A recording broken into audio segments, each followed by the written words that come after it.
the 488th Convocation of McMaster University for the conferring of degrees is now in session.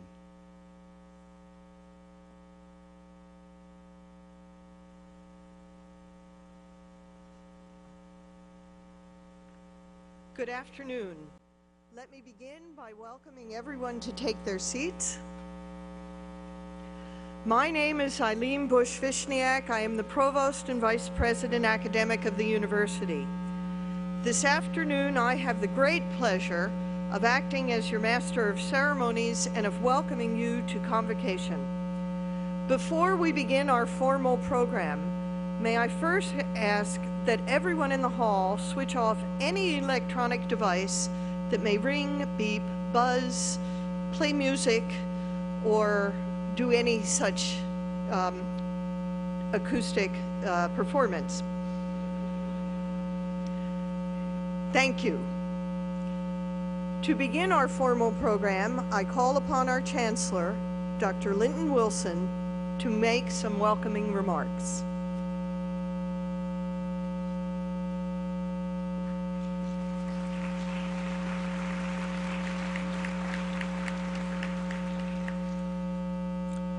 Good afternoon, and thank you, Madam Provost, President, Vice Chancellor, Dean Kelton,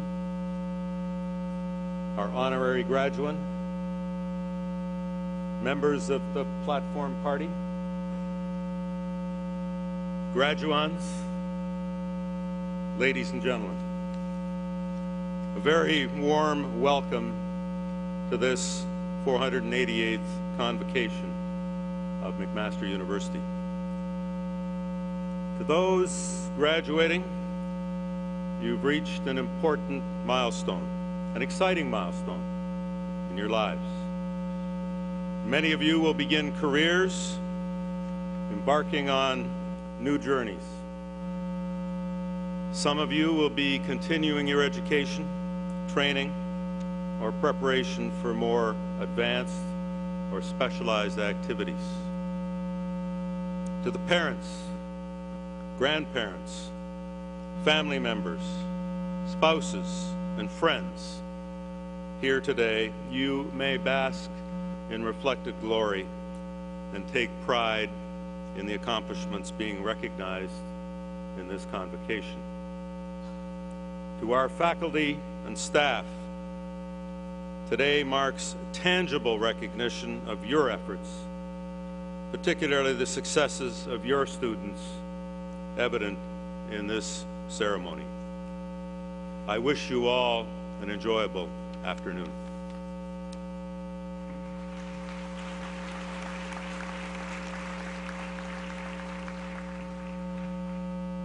It is now my great pleasure to introduce Dr. Patrick Dean, President and Vice Chancellor, who will be presenting our honorary degree recipient.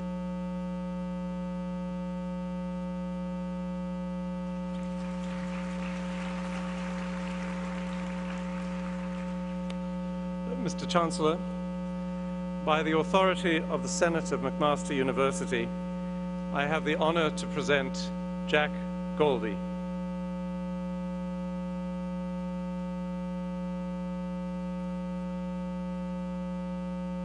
Jack Goldie is recognized internationally for his research exploring the molecular basis of chronic inflammation, gene therapy, drug discovery, and the development of immune responses. He is an academic and community leader, a former world-class athlete, and every inch a McMaster success story. Dr. Goldie graduated with a BSc in chemistry from McMaster in 1964 and completed his PhD in 1968 at University College London. He returned to McMaster in 1970 and joined the Faculty of Health Sciences a year later. He was chair of the Department of Pathology and Medicine from 1989 to 2004 and is director of the Institute for Molecular Medicine and Health. He is the co-founder and a former director of the Center for Gene Therapeutics and the director of MOBIX, the McMaster Institute for Molecular Biology and Biotechnology. He is also an investigator with the Michael G. de Groot Institute for Infectious Disease Research. Dr. Goldie is one of the handful of McMaster faculty to hold the title Distinguished University Professor. The author of more than 350 scientific articles and more than 60 book chapters, Dr. Goldie is a formidable researcher. His discoveries include defining the molecular regulation of the acute phase inflammatory response by the cytokine interleukin-6 and the role of growth factors in the regulation of chronic inflammatory and fibrotic diseases. Dr. Goldie is a member of the advisory boards of the Institute of Immunology and Infection of the Canadian Institutes of Health Research, of the Ontario Research Fund, and of Health Canada. He was chair of the medical review panel of the CIHR Gardner International Awards and is on the editorial board of basic and clinical journals, including the Journal of Clinical Investigation, Cytokine, and the Journal of Immunology. He holds patents in immune regulation and vaccine development.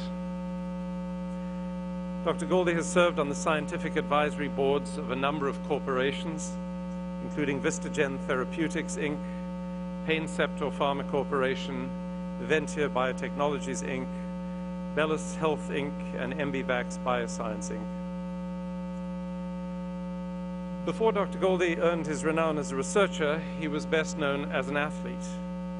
He represented Canada in water polo at the 1967 Pan American Games in Winnipeg and was the captain of the team at the 1972 Olympic Summer Games in Munich. In 1976, he provided color commentary for CBC at the 1976 Montreal Olympics. He is a former coach of the McMaster water polo team, and as vice president of the Canadian Water Polo Association, Dr. Goldie was credited with being one of the cornerstone figures of modern Canadian water polo. A member of the McMaster Alumni Gallery and recipient of the Distinguished Alumni Award for Science, Dr. Goldie is a Fellow of the Royal Society of Canada and of the Royal College of Physicians, Edinburgh. He was honored by the Medal of Honor by the Canadian Medical Association and has received prestigious awards from the Canadian Society for Immunology and the Canadian Society of Clinical Chemists, I should say. Mr. Chancellor, Jack Goldie is a McMaster original and a McMaster icon. As a researcher, administrator, builder, and even coach, he has helped shape our university in character, capacity, reputation, and accomplishment. He is a world-class investigator whose groundbreaking research has been recognized internationally for its importance and impact. I present Jack Goldie to you, Mr. Chancellor, so that you may confer upon him one of the few McMaster distinctions he does not already hold, the degree Doctor of Science honoris causa.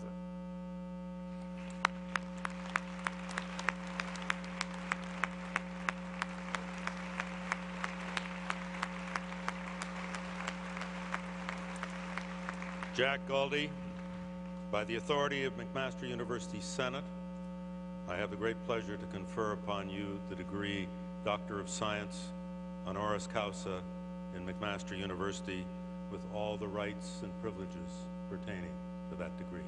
Congratulations to you. Let's sign those.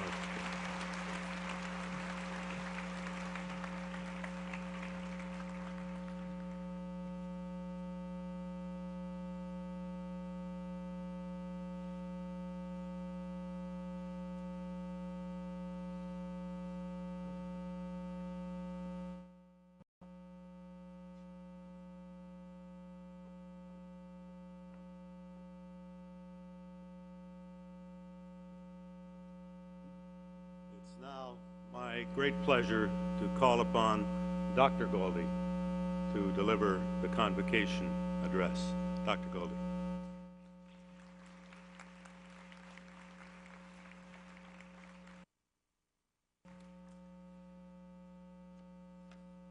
Chancellor, President Dean, Madam Provost, Dean Kelton, colleagues and friends, and the graduands and the families who are here today.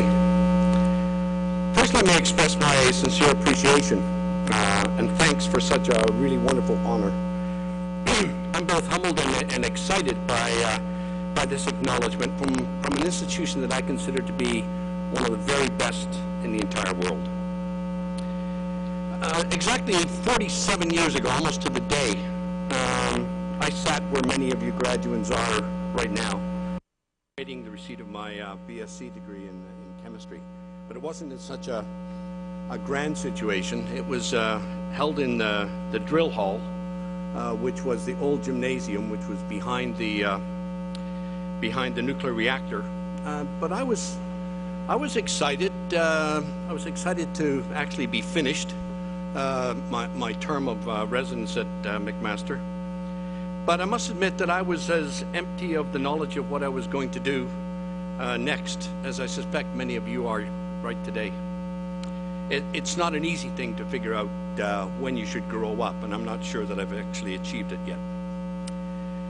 But I was very fortunate to have outstanding mentors in the Department of Chemistry, and they helped me make my way out of Hamilton into the world's science, in this case in Europe, before I finally returned to McMaster and got involved in the new Faculty of Health Sciences, a move that gave me phenomenal opportunities, fantastic abilities, and literally a life that's been full of enjoyment and continual intellectual stimulation. So I consider myself to be an exceptionally fortunate man. There's a well-known statement that behind any successful man there is more accomplished women, and I'm blessed not with just one, but with a number of them who've helped me succeed. Two of them stand out, and I must mention them. The first is Sally, my long-suffering wife, who with my two sons, Stephen and David, really managed to keep my feet on the ground. It would be said that you really can't go forward if you're always climbing up a ladder, and they made sure that I could only go so far before I went forward.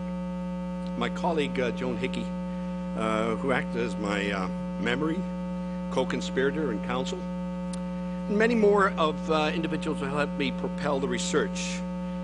It's true there was a number of males involved with it as well, but I must admit that there was a huge number of outstanding students and postdoctoral fellows of both genders who have driven the research agenda for us and made such an impact.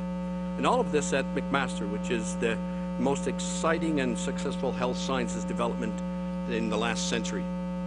I am very, very fortunate. Now, the graduands, you too are blessed with a degree from McMaster, or will be very shortly.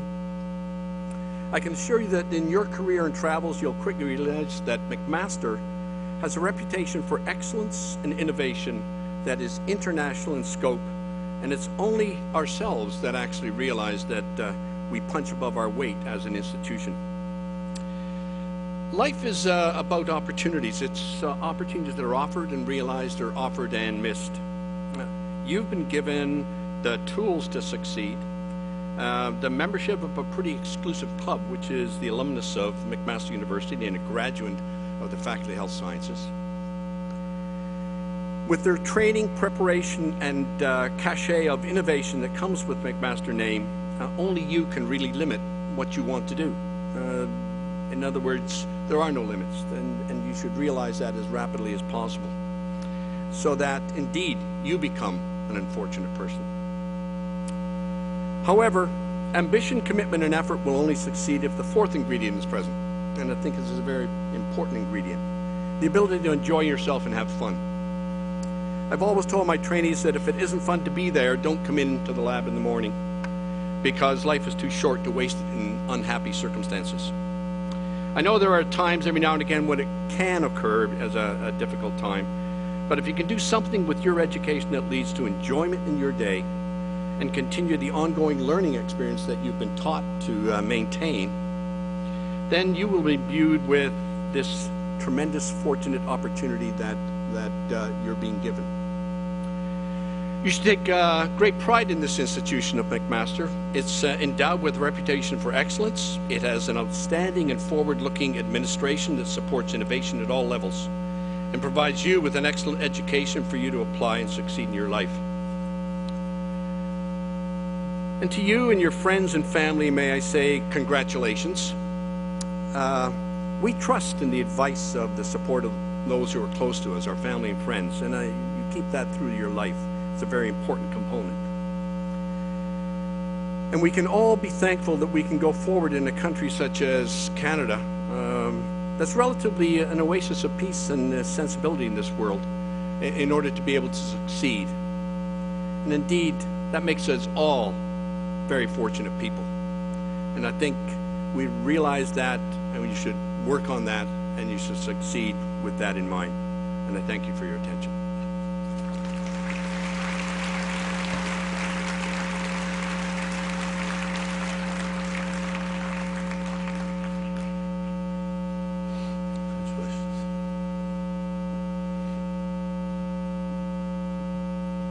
Thank you very much, Dr. Galdi, and congratulations on the honor. Dr. Galdi mentioned that it was 47 years ago that he was in the place of you graduands graduating at Convocation. It was 49 years for me. And there were even fewer students, and we had one convocation for the entire university. Probably 200, 250 students of the whole university in one convocation graduated. Dr. Galdi, you are a McMaster icon. You've brought great luster to this university, and I know that you enjoyed your time here, and it was a great place to achieve the success that you achieved. And we're delighted to be able to honor you with an honorary degree in the university, and wish you continued success and good health. Thank you very much.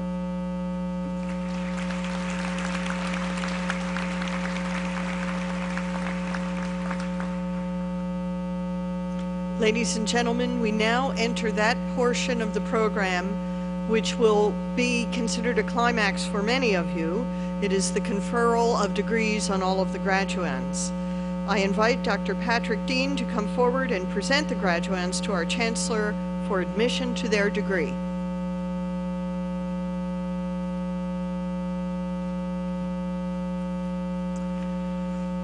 Will the graduands please stand?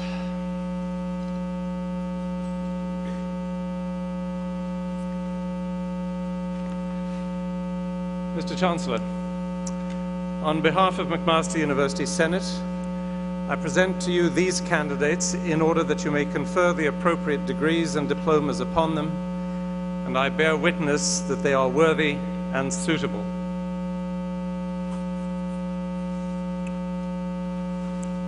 Graduands, by my authority and that of McMaster University Senate, I have the great pleasure to admit you to your individual degrees in McMaster University with all of the rights and privileges pertaining to those degrees. My sincere congratulations to you all.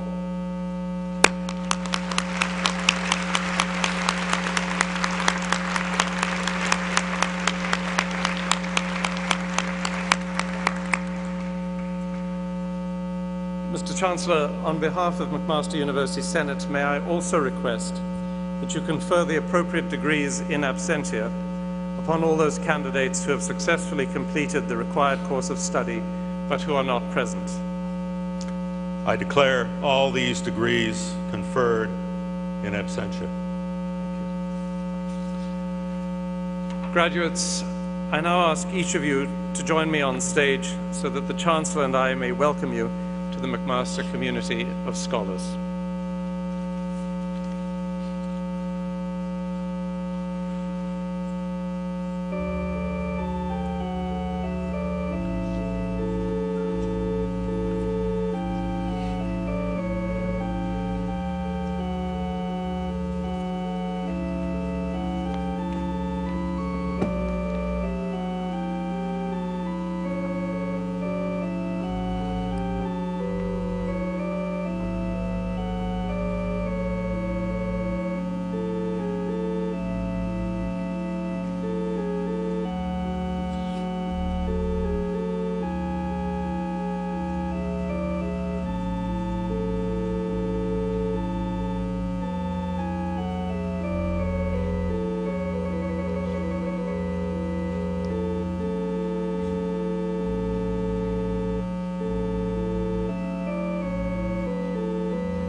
Ladies and gentlemen, it would be appreciated if during the presentation of the graduates, you would hold your applause to the end of each degree category. Thank you. Mr. Chancellor, may I present to you the following graduates of the degree Doctor of Philosophy. Vanessa M. DaCosta. Afisi Shegon Ismailia.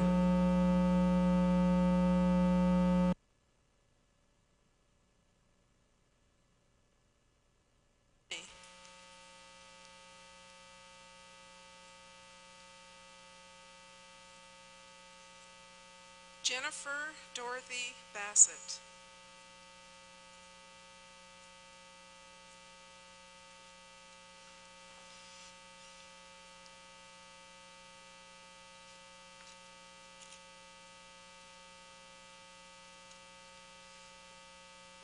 Carla Maria Teresa Bauer.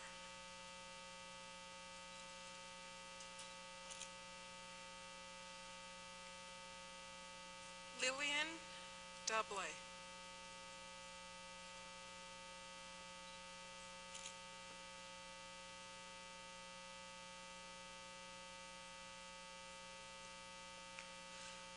Michael Duong.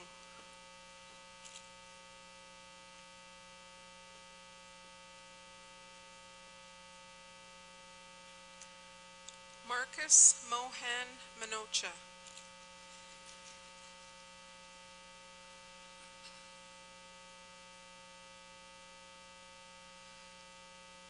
Lubna Daraz.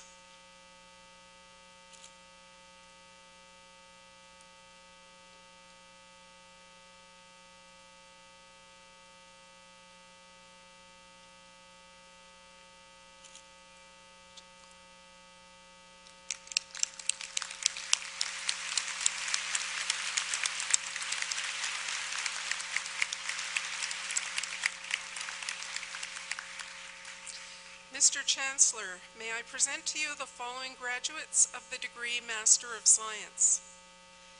Ivana Venderska.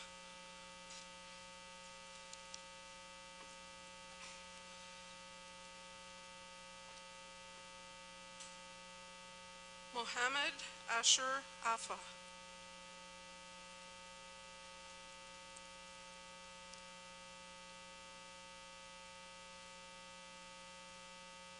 Joanne Duncan.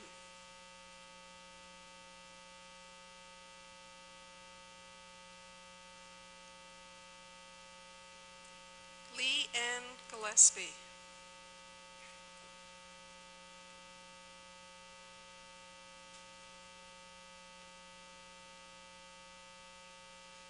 Ellen Elizabeth Corral.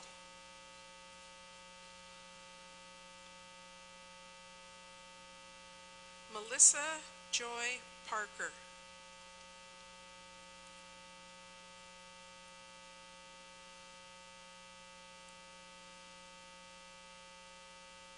Nadia Jane Salvo.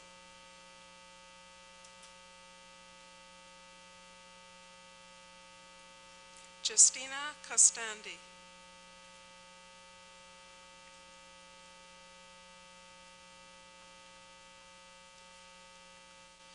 Amanda Lee Dyer.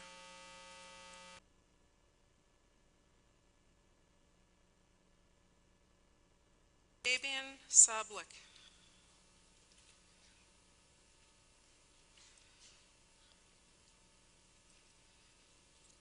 Patricia Dixon.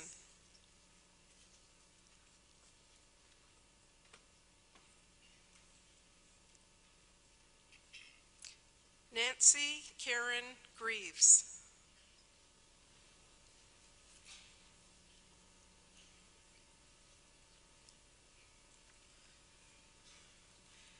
David Peter Miller.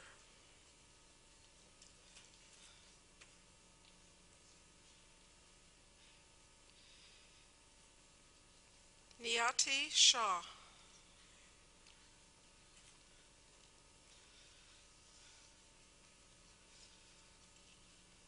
Sandra Vanderkee.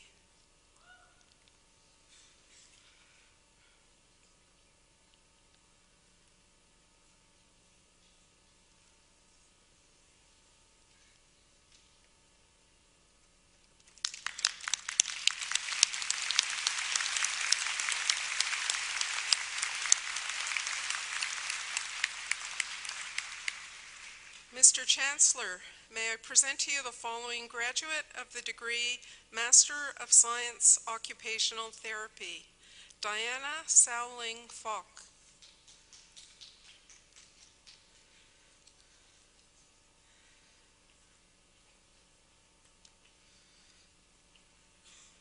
Eunice Kim.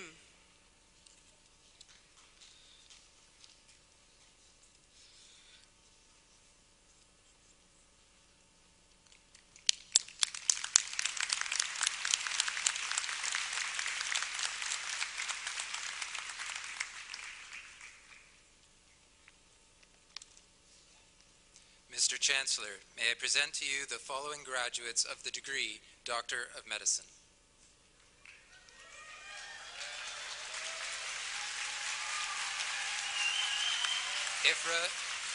Ifra Abdirahman.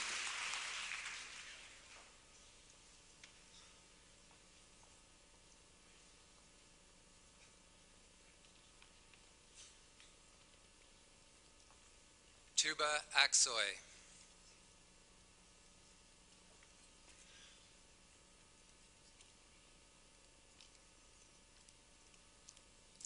Manreet Alang.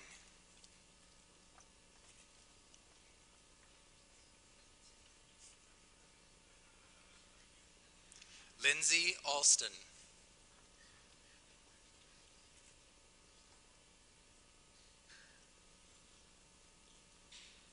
Marina Aptekman.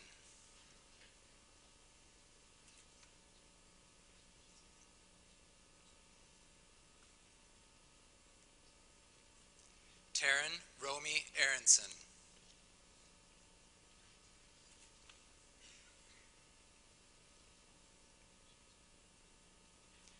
Jeffrey Batcher.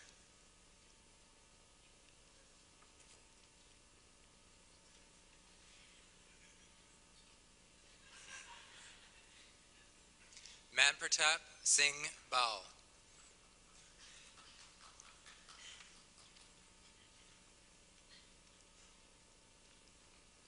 Taha Bandikwala.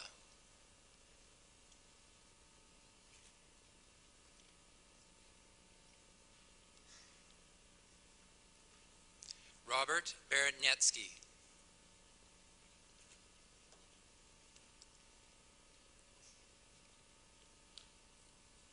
Rebecca Jean Barnes.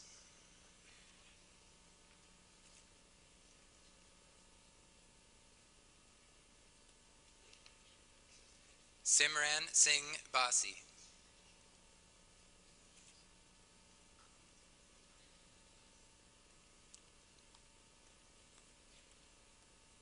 Natalia Beelhartz.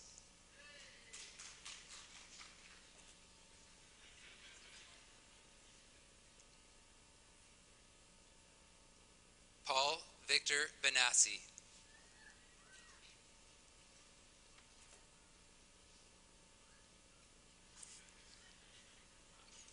Susan Maria Borden.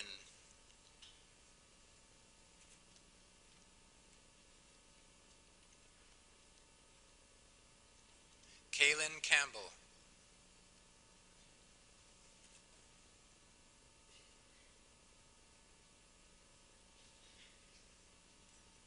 Alexandra Daniel Carl.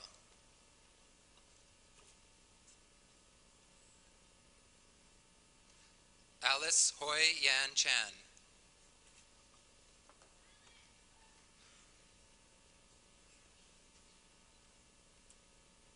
Jeffrey Chan.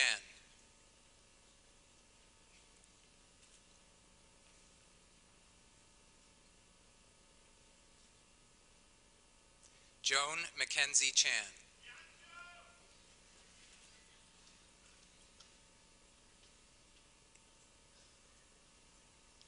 Natalie Hoyman Chan.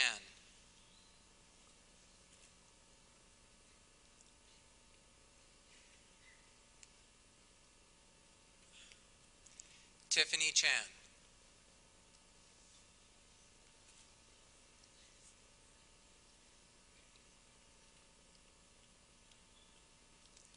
Harman Chowdhury.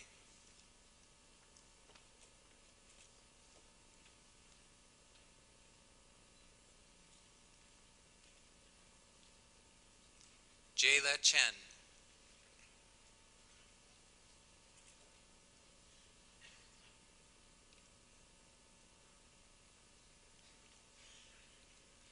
Melissa Chin.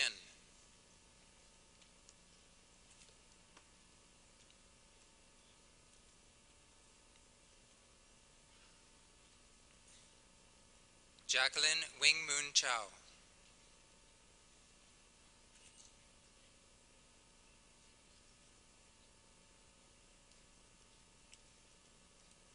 Carolyn Elizabeth Correa.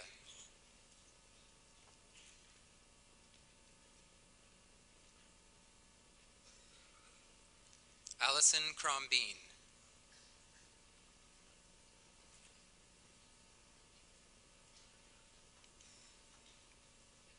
Lauren Marie Davies.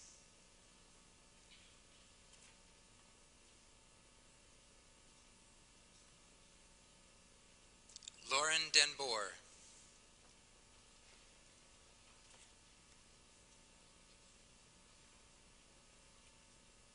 Jillian Sabrina Darmai.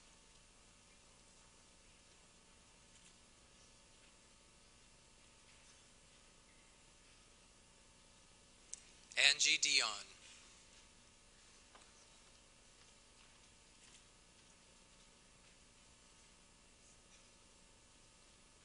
Jessica Laura Dobbins.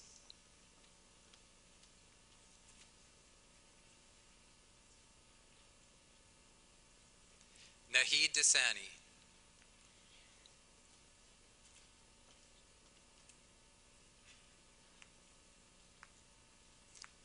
Andrew Scott Dick.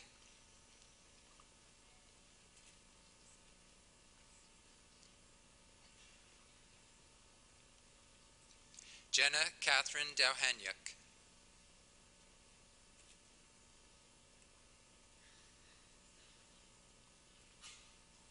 Ismail Kamal El Selfiti.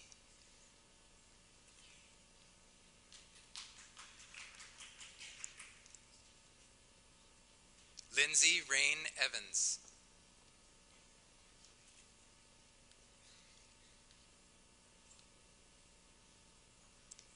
Adam Thomas James Exley.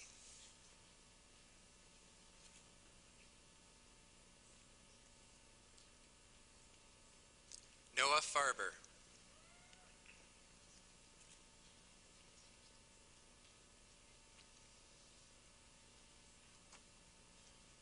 Nisha Maria Fernandez.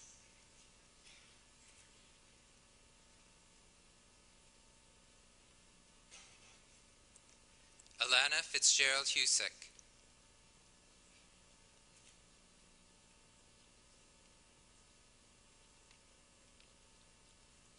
Molly Forrester.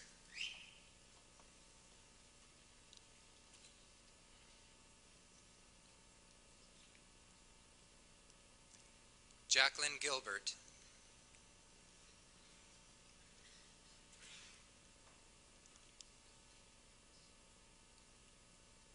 Natasha Kaur Gill.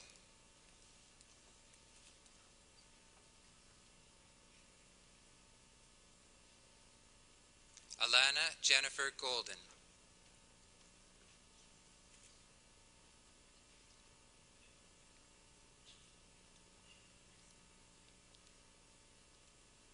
Alexandria Catherine Gow.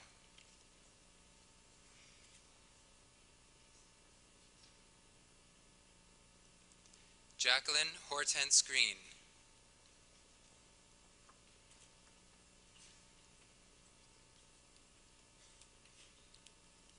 Kathleen Margaret Gregory Miller.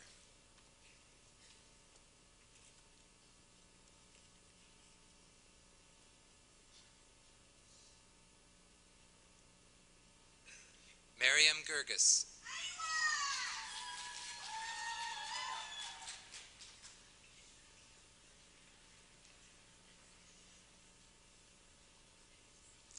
Emma Claire Sutherland Hapke.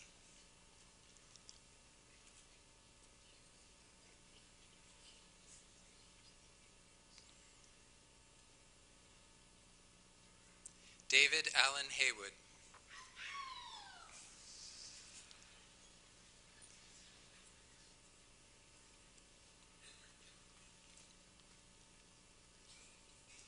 Caitlin Honslar.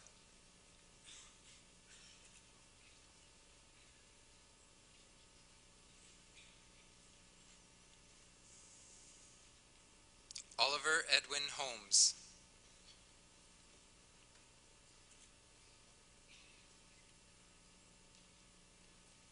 Ilana Sarah Horvath.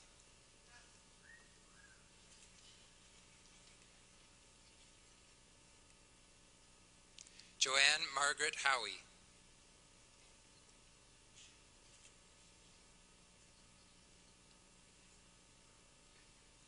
Kathleen Barbara Huth.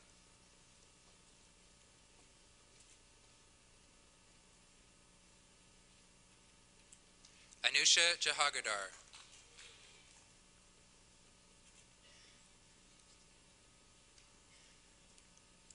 Raul Jain.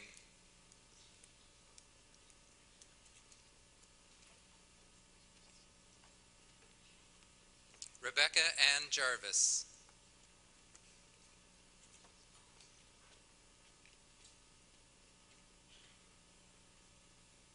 Jennifer Lynn Jones.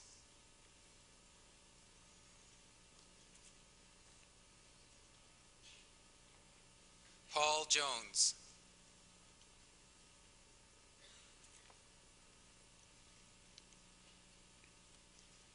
Edward Eric Joy.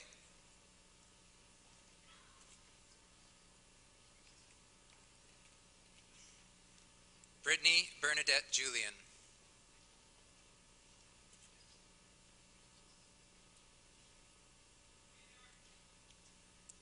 Han Sol Kang.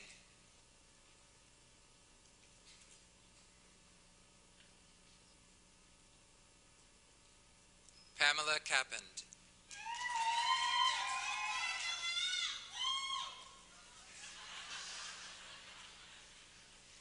Sadia Karim.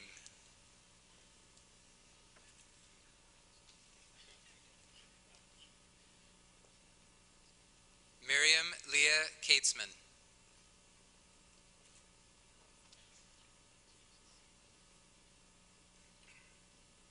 Tarek Kazem.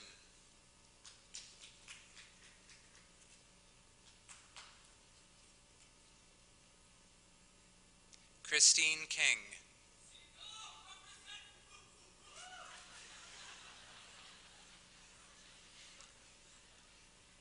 Diana Khalil.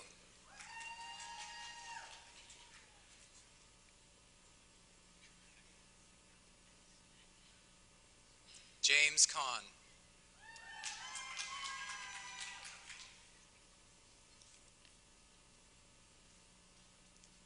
Sheila Klassen.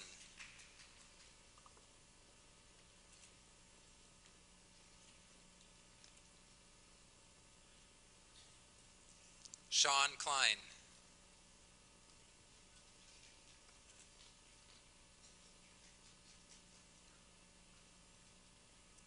Martin Arthur Korzanowski.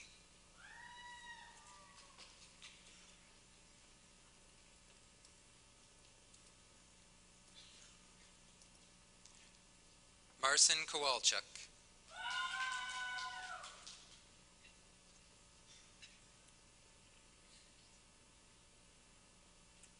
Regine Jeanette Krajowicz.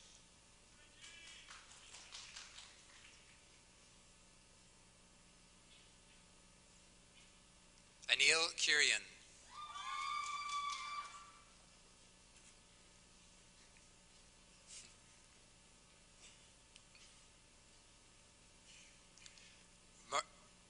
Martin Troy Kuskny.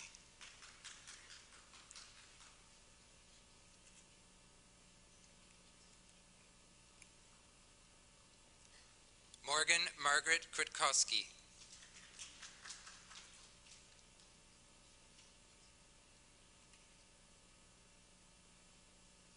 Carolyn Sue Wuan Lai.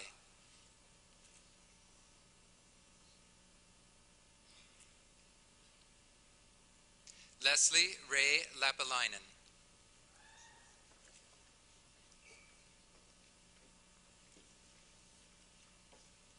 Britta Laszlo.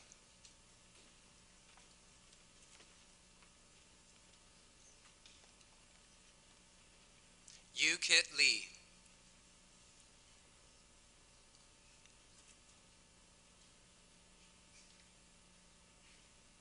Katie Yi Ting Lee.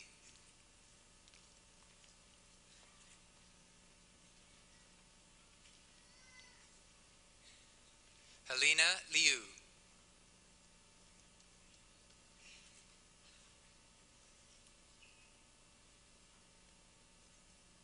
Rebecca Ann Lobo.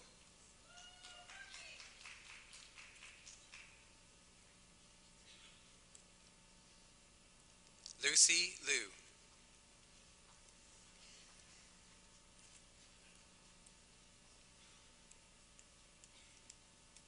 Nathan Ludwig.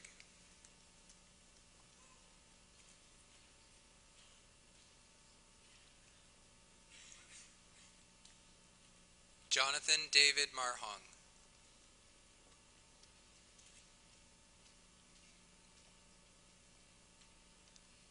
Michelle Marlborough.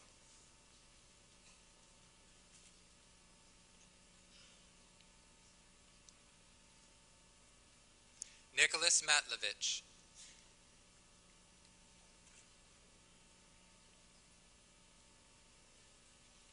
Luigi Mattagliano.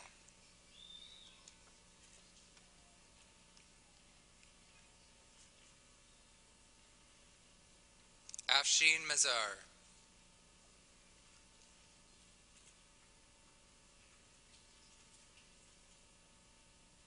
Leanne Michelle McCauley.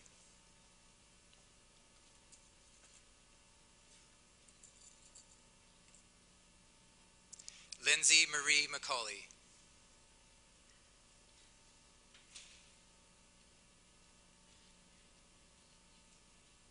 Amy Lydia May McMillan.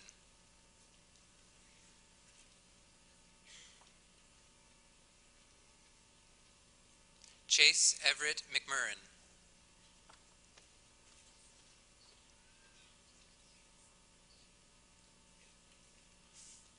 Lindsay Melvin.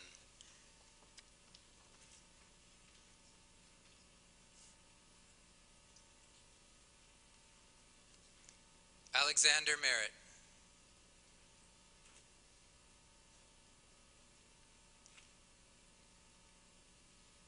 G. Min.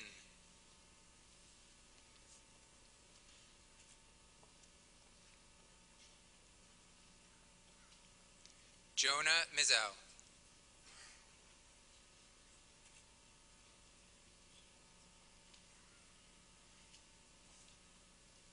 Anne Margaret Moffat.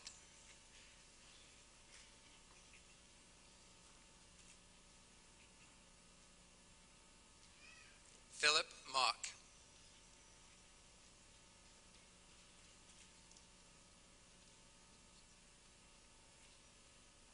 Amy Angela Montour.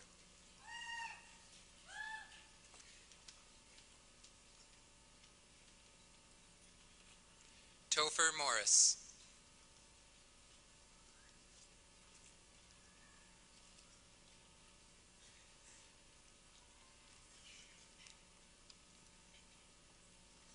Raman Mundi.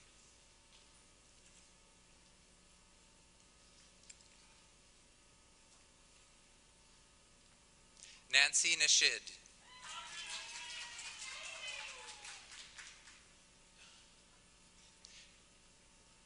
Christine O'Connor.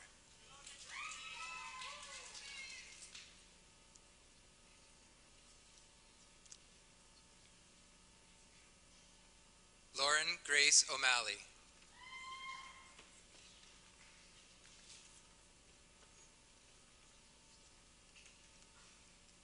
Timothy James Oliveira.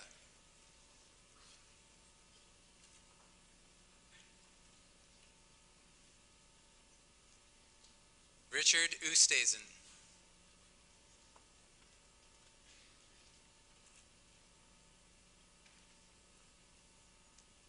Donica Orlick.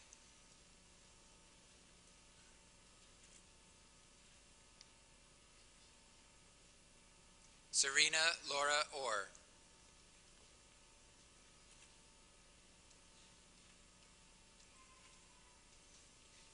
Leanne Olivia Parks.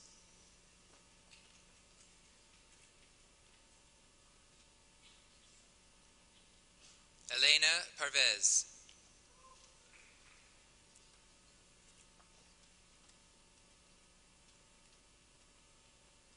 Nivedita Patel.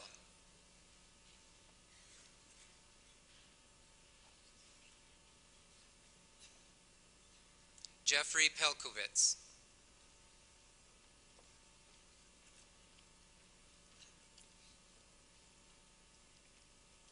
Gihan Christopher Pereira.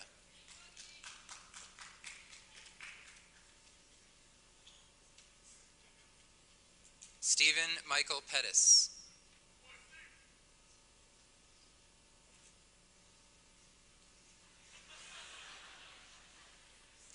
Sen Han Pang.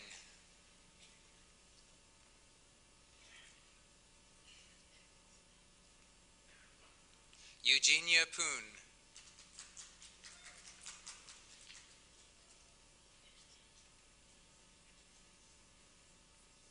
Mohammed Imad Kajira.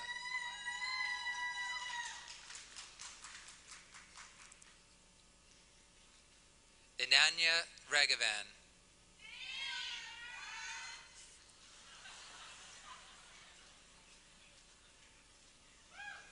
Azadeh Nuku Rajai.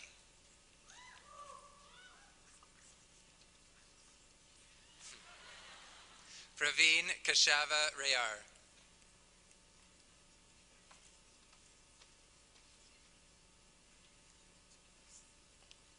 Lauren Reich.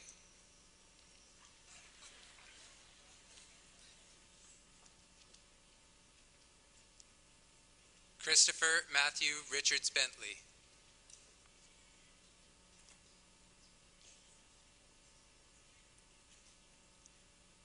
Juan Jose Russo.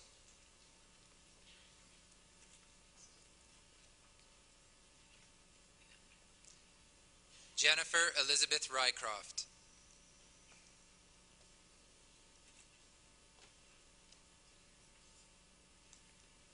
May Sarah Sani.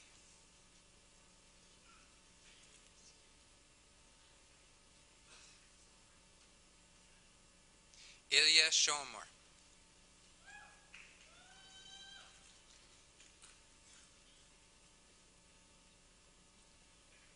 Elizabeth Catherine Stanford.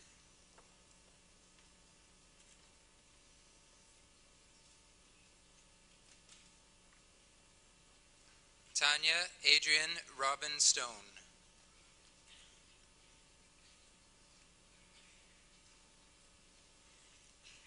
Mandy Manyin Tam.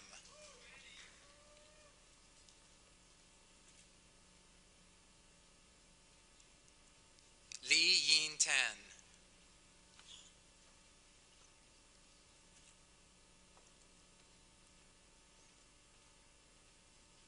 Michelle Bianca Thielman.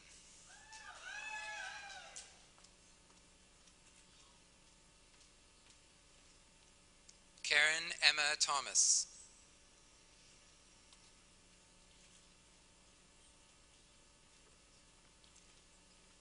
Samantha Justine Trojan.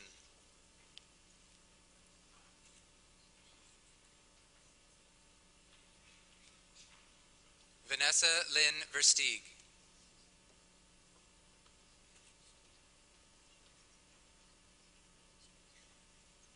Robin Visser.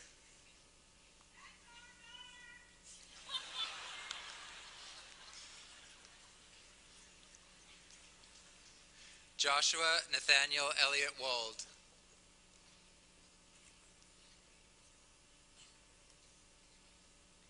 Karen Wang.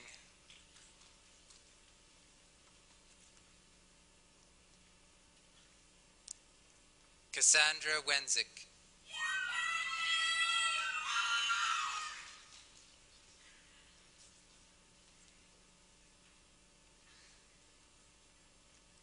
Evelyn Ming Ming Wong.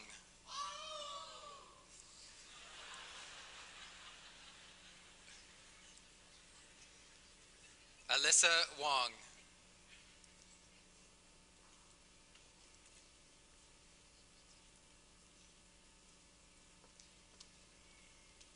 Jane Zhenshen Wu.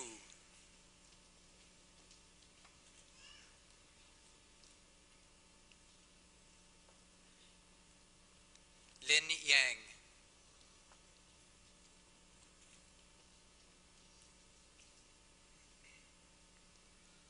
Brian Yao.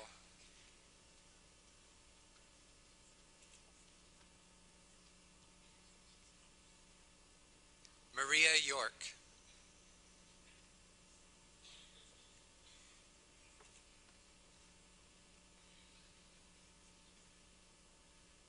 Ryan Shang Yu.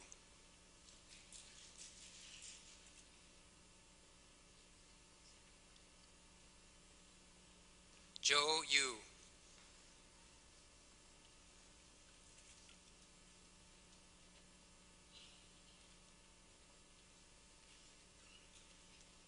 And Kim Zhao.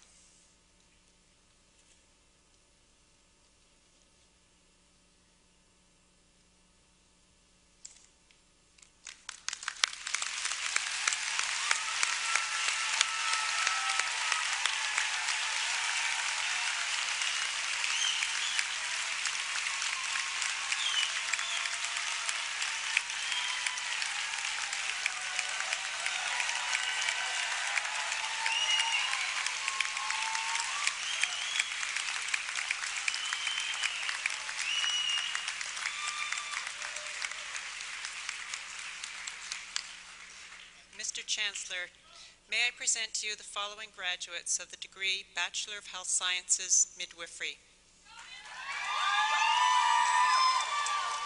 Kiran Babulal.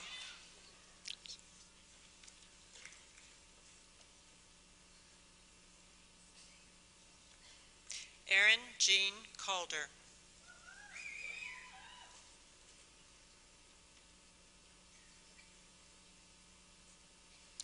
Rebecca Karen Heimowitz.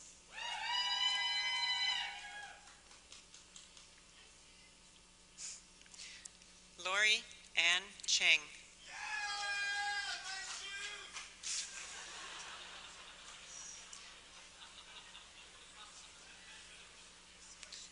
Jennifer Lynn Claire McCutcheon.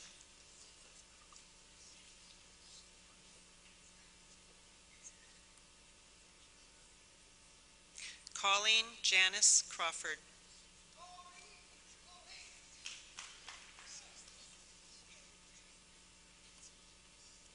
Sarah Lynn Cross.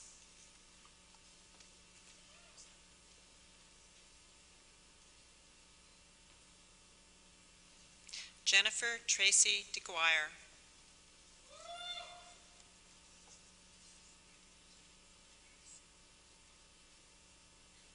Amy Victoria Eagle.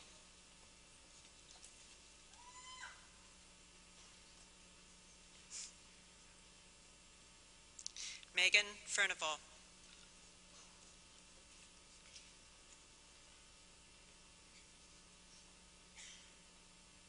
Jennifer Gasparotto.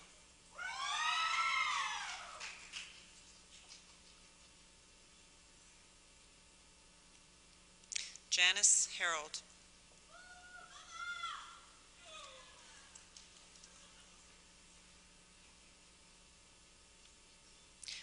Jessica Marie Jones.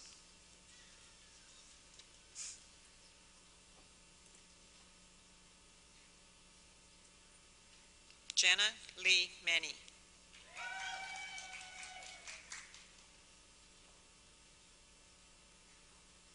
Jennifer Paulett.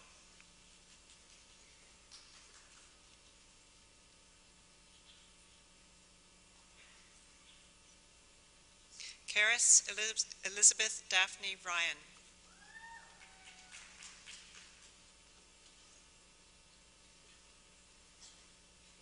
Austin Schoonheit.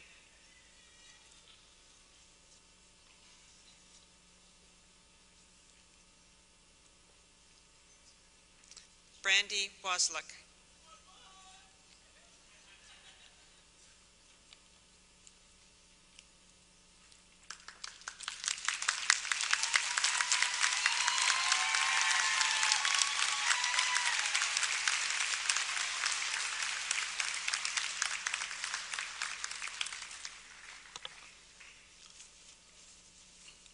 Mr. Chancellor, may I present to you the following graduates of the degree Bachelor of Health Sciences Honours. Sarah Al-Obeidi.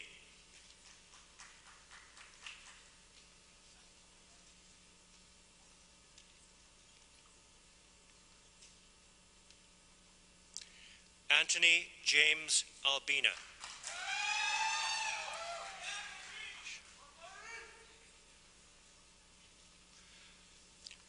Aisha Amath.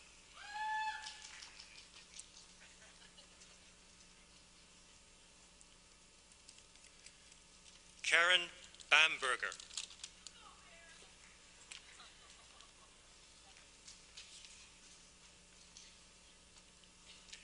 Alana Sharon Wright Beavis.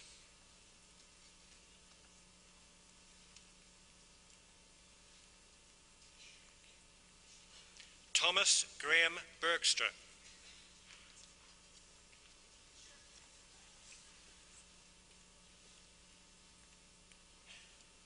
Tyler Beveridge.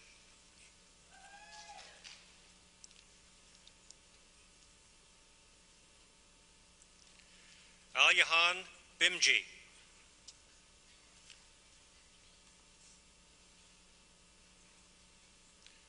Andrew Boshara.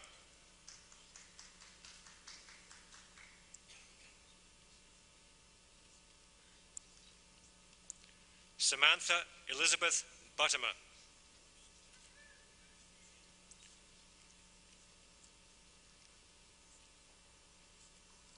Katie Gale.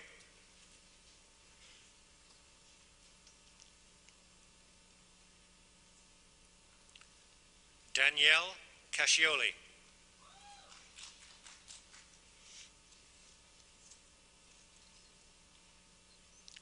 Crystal Chan.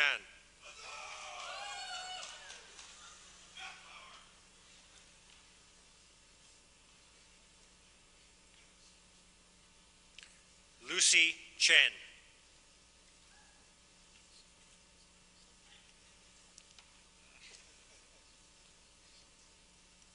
Samantha Chien.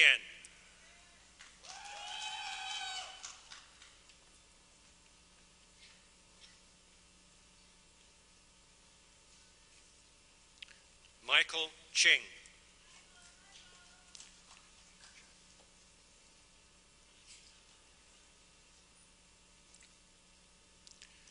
Danby Cho.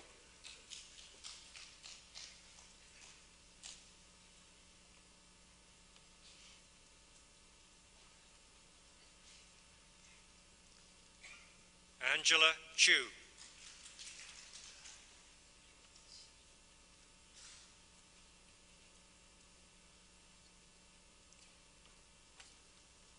Angela T. Chung.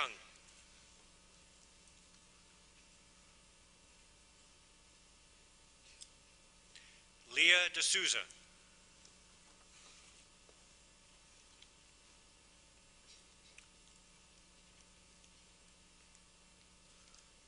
Lauren Daly.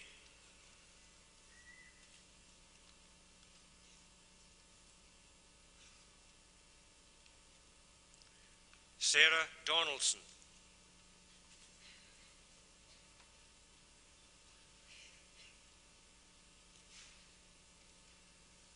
Meghna Dua.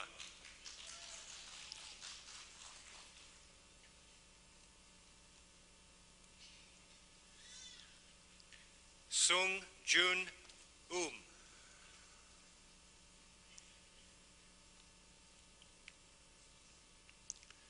George Farju.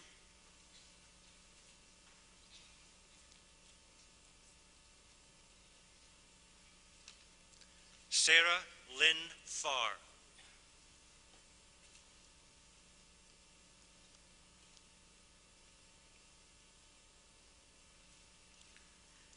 Ryan P. Fredericks.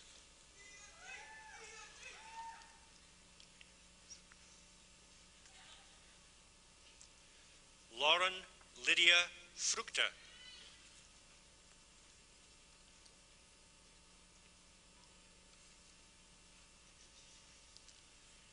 Henry Fung.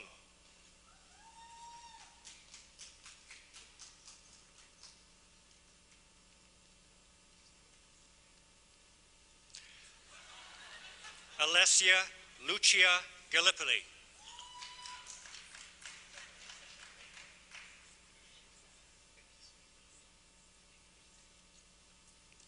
Lu Gao.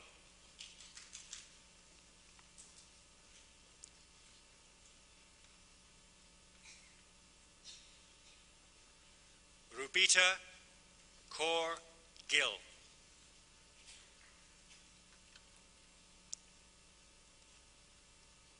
George Goucher.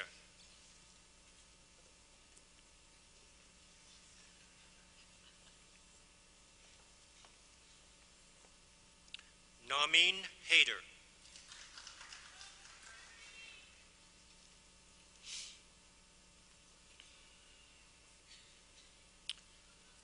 Rono Hassan.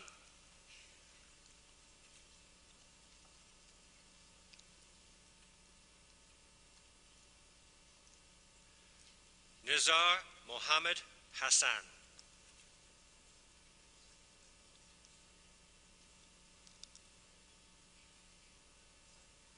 Grace Shaw.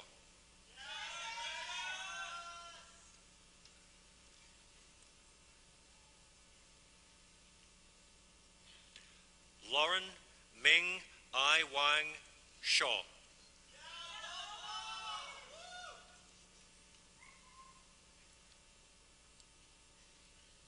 Jonathan Sue.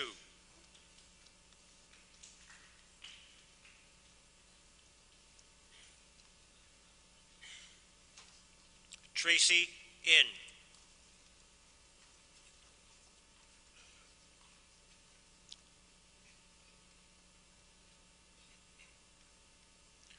Shruti Javali.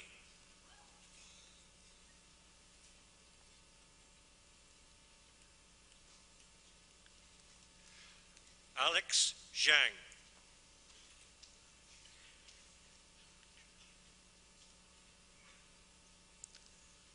Zuan Zhang.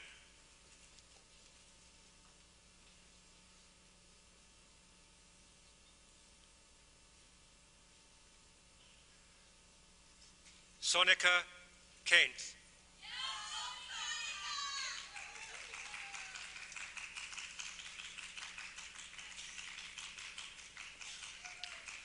Harkiran Kalkat.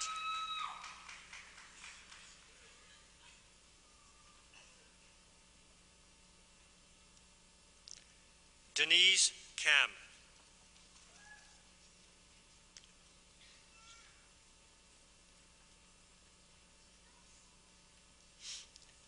Salima Kanji.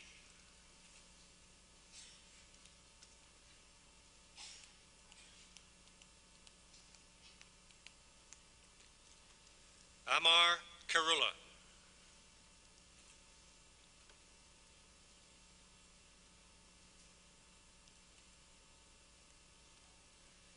Young In Kim.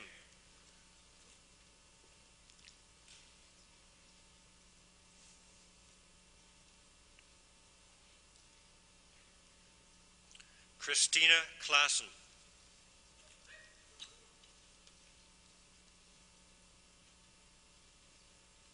Stacy Kling.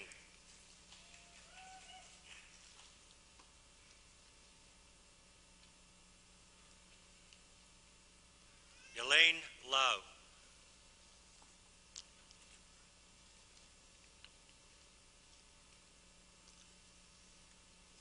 Jongwoo Antonio Lee.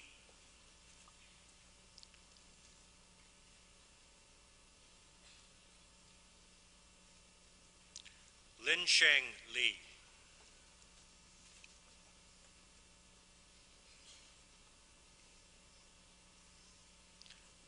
Meredith Lee.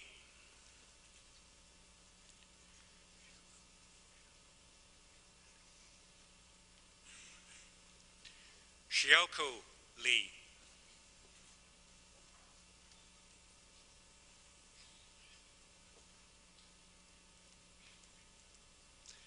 Tinya Lin.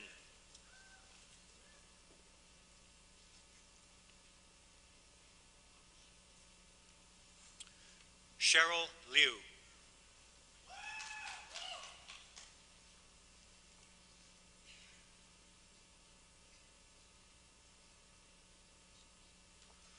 Balal Lone.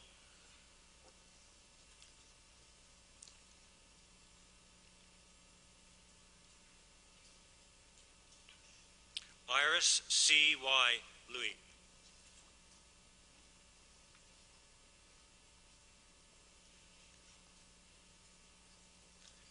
Stephanie Marr.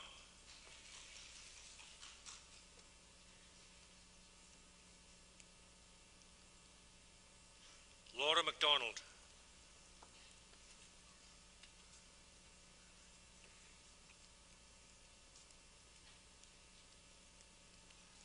Pranavan Manaranjan.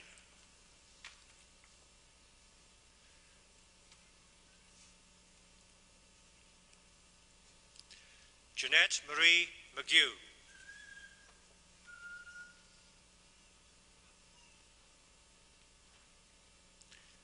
Jane G. Meng.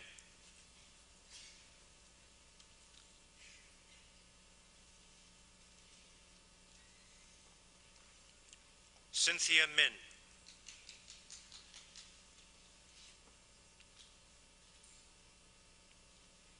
Jessica L. Moore.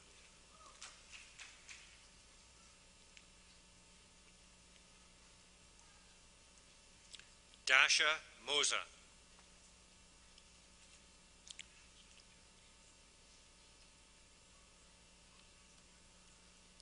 Zonitsa Nechva.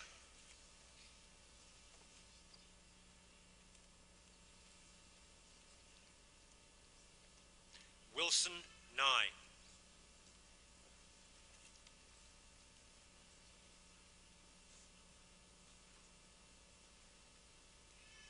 Karen Nok Lan No.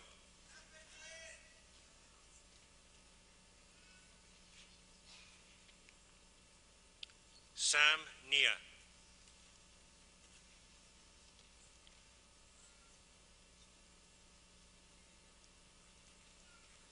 Scott O'Dorsey.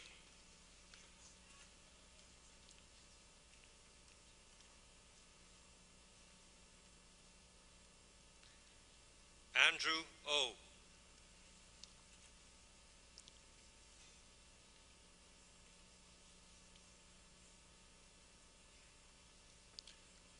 Hun J. Park.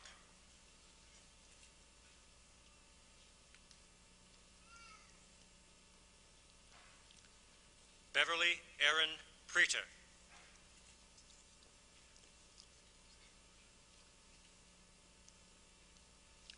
Helen Chan.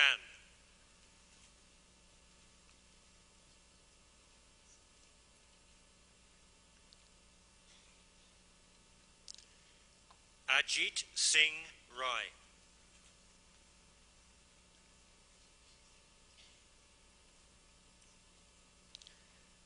Ashwin Ramasubu.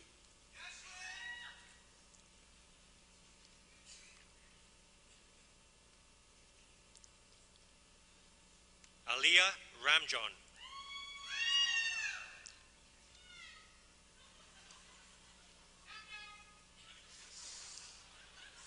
Nishal Ranganath.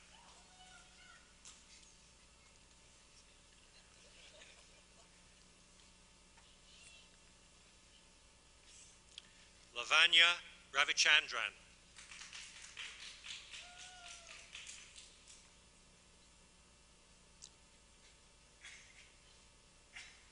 Samia Rawal.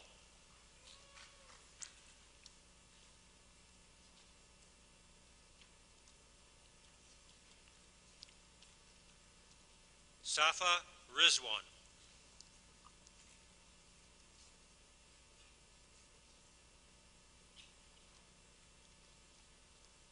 Cleo Valentina San Martin.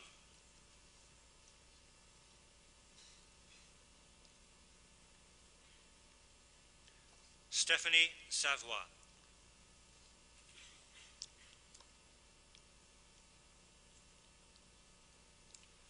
Sean David Seagrin.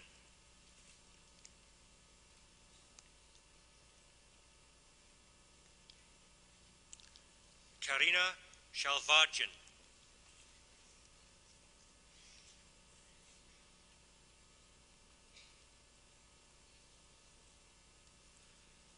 Noshin Saba Sholapur.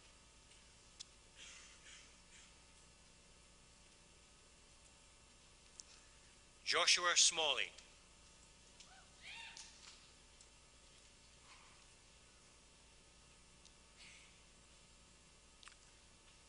Cassie Janelle Smith.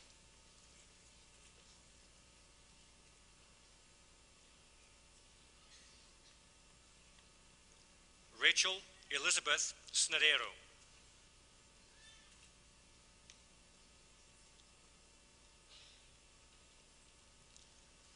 Stina Dushantha Sotharatnam.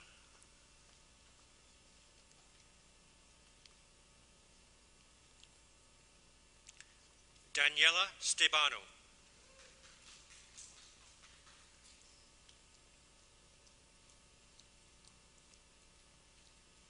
Katrina Stemler.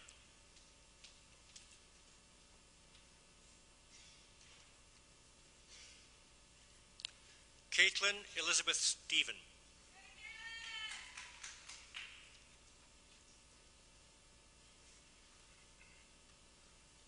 Jonathan Michael Stokes.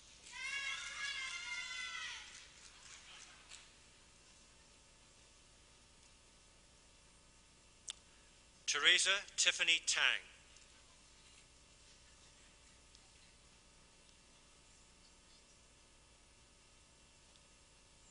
Tara Nicole Thompson.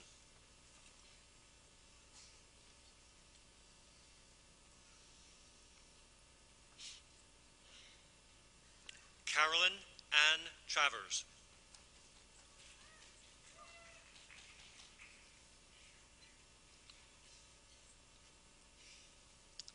Jessica Trong.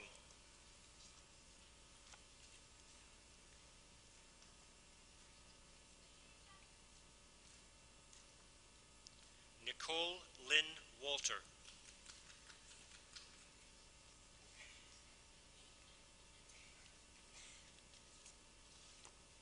Eric Wang.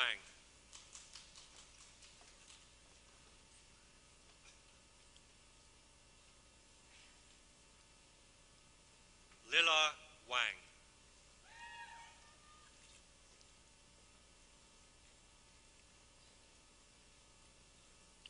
Erin Marie Walkington.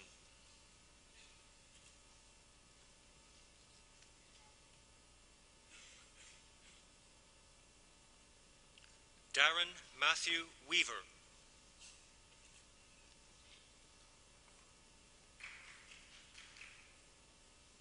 Brandon Weber.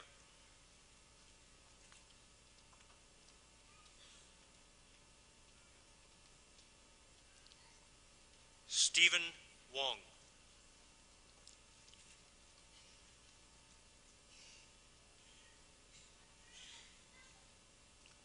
Celine Young.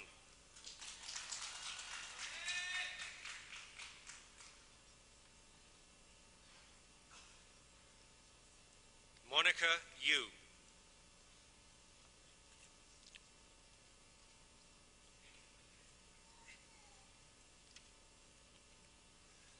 Neshmi Zuman.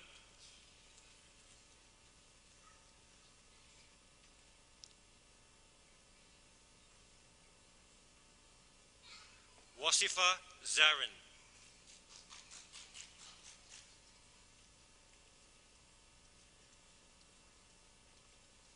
Wen Ching Zhang.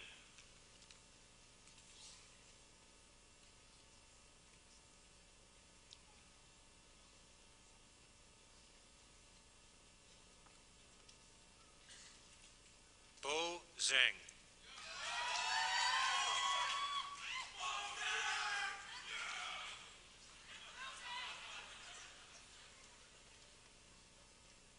Jeffrey Alexander Zucato.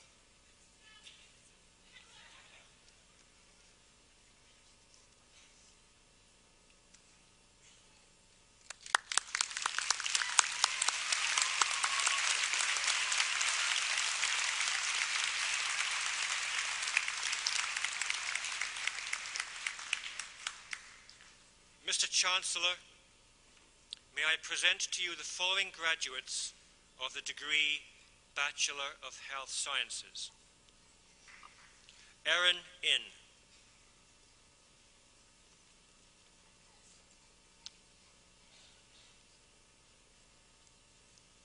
Alan Jiang.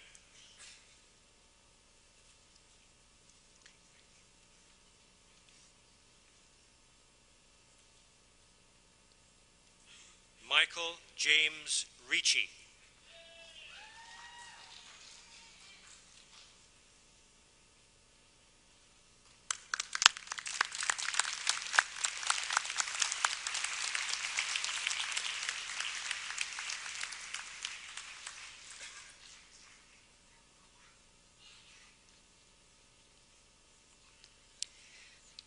Mr. Chancellor, may I present to you the following graduate of the Diploma in Clinical Behavioral Sciences. Dennis Fast.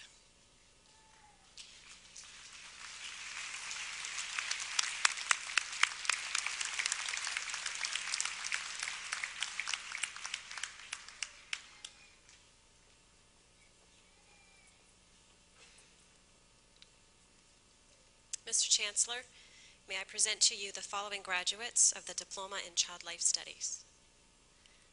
Akila Dada.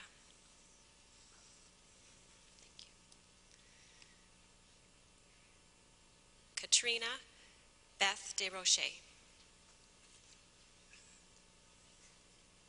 Chenya Jenny Liao. Lisa McLaren. Vanessa Helen Pastrick. Sarah Pershik. Emmy Sawa.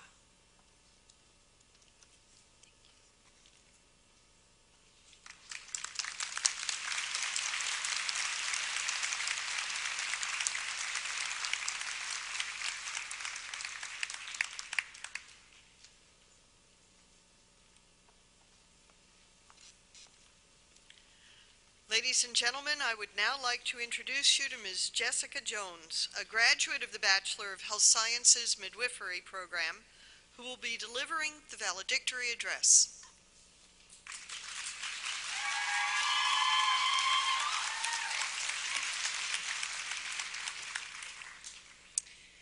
Chancellor Wilson, President Dean, Madam Provost, Dean Kelton, distinguished guest, faculty members, staff, family and friends, and perhaps most importantly, Faculty of Health Science graduating class 2011.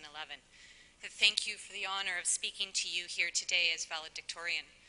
I feel extremely privileged to represent this prestigious group of peers who have proudly walked across this stage. Graduation feels like a new beginning, but it also feels like the end of a very important journey. For some of you, this ceremony is the first of many educational milestones as you continue your studies or research in your chosen field. For others, today marks an important transition from student to clinician and leader in healthcare. While we stand here today proud of all we have achieved, and as we should, we have all worked incredibly hard to be here. This is also a time to acknowledge those individuals to whom we owe our greatest gratitude.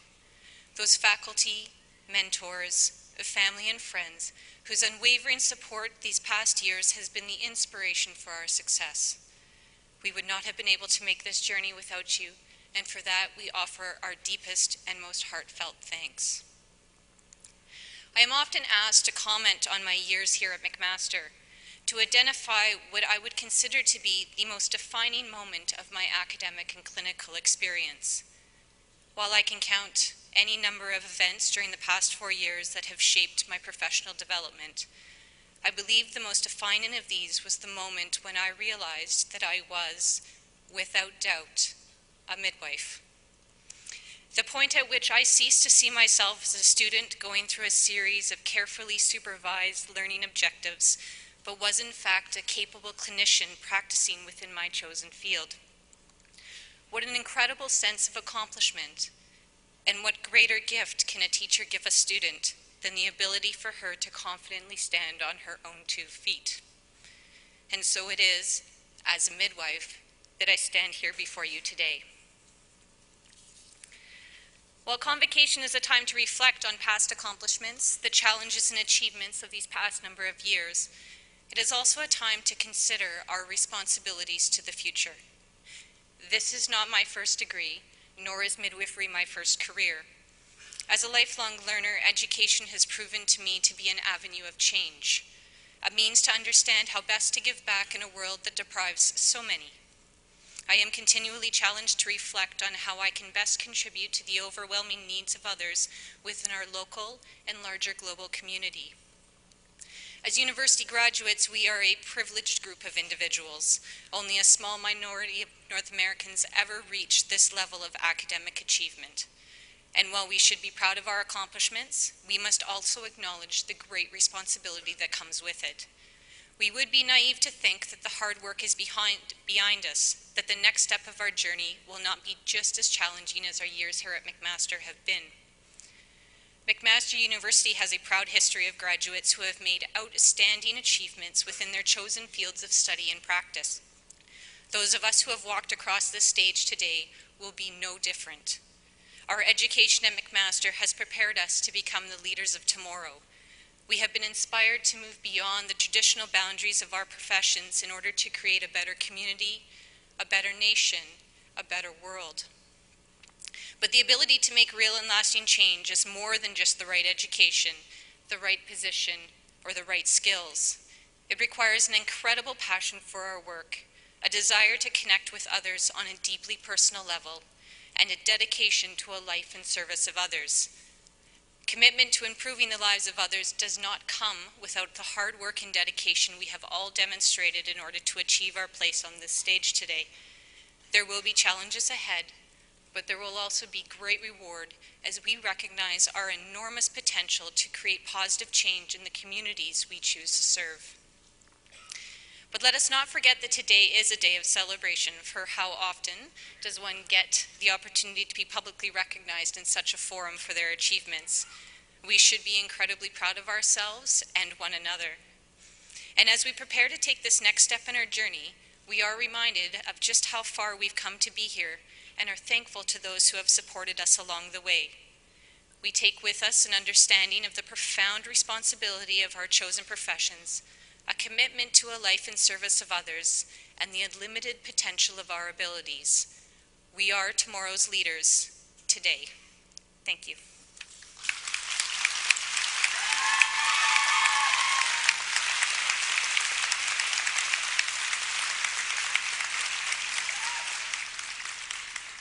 Thank you, Jessica. That was a fabulous valedictory address. May I now call upon our president, Dr. Patrick Dean, who will present the President's Award of Excellence in Student Leadership and the President's Award of Excellence in Educational Leadership.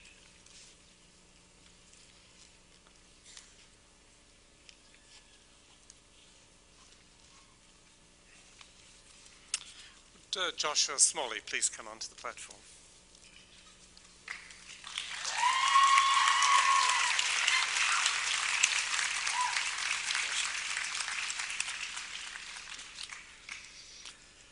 As a Bachelor of Health Sciences student, Joshua Smalley has been active in research, advocacy, and student leadership while contributing significantly to the McMaster culture of interdisciplinarity, professionalism, innovation, diversity, and acceptance.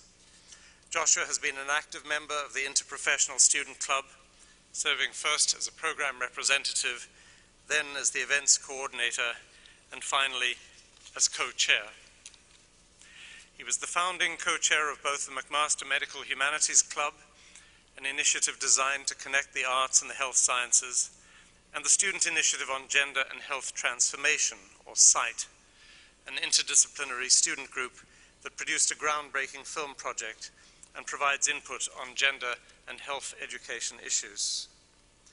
Joshua has also served as a student representative on PIPER, Program for Interprofessional Practice, Education and Research Advisory Committee, and held the same position with the McMaster University Health Sciences Education Committee. In the broader community, Joshua has volunteered through the Victorian Order of Nurses as a visitor for socially at-risk individuals receiving palliative care. A member of the Dean's Honour List and a recipient of the McMaster Honour Award, Joshua also has a formidable track record of contributions to research as an undergraduate student. He played a key role in a University of Manitoba-based research project on exercise and cardiovascular health in type 2 diabetes, and he also led 2 lived experience research projects involving student transitions and student information gathering at McMaster. Joshua has contributed to at least half a dozen academic conference presentations. Congratulations, Joshua.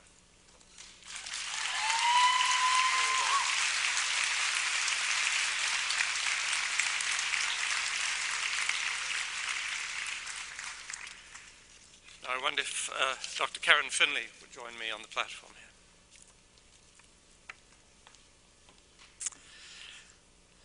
Dr. Karen Finley demonstrates a high degree of excellence and educational leadership.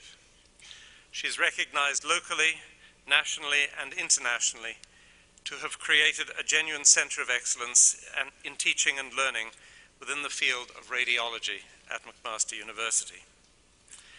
As an associate professor and director of the radiology residency program, Karen has been dedicating a large portion of her energy toward teaching and mentoring. She has significantly improved the quality of the radiology residency program over the past 10 years, to the point where the latest external Royal College review could identify no weaknesses. Not only has she led the development of it, becoming one of the most sought-after programs in Canada, she has created a comprehensive manual that provides critical resources to achieve program goals and objectives. In addition, she has implemented a computerized format of the objective structured clinical examination, which has since been adopted by radiology residency programs across Canada. Furthermore, Karen has introduced the radiology residency mentorship program and the musculoskeletal fellowship at McMaster University. Through her commitment and continuous efforts to improve the radiology residency program, she has brought national recognition to this university. Dr. David Koff, chair of the Department of Radiology, says that Karen has a strong and highly renowned track record for having one of the most collegial and collaborative residency programs in the country, enhancing the reputation of McMaster University as an outstanding academic institution. Karen's colleagues and residents consistently recognize her as an exemplary program director, an outstanding clinical teacher, and a devoted mentor. Her enthusiastic dedication to continual program improvement, along with her inspiring and motivating nature, make Karen Finley an exemplary academic leader at McMaster University and a deserving recipient for the 2011 President's Award for Educational Leadership. Congratulations, Karen.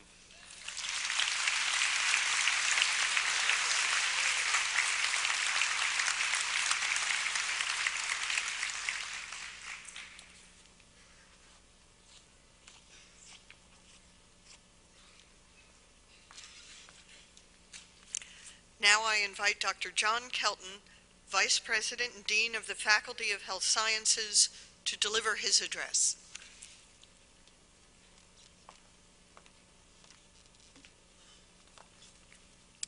Mr. Chancellor, Mr. President, Madam Provost, honorary degree recipients, guests, but most importantly, members of the class McMaster 2011.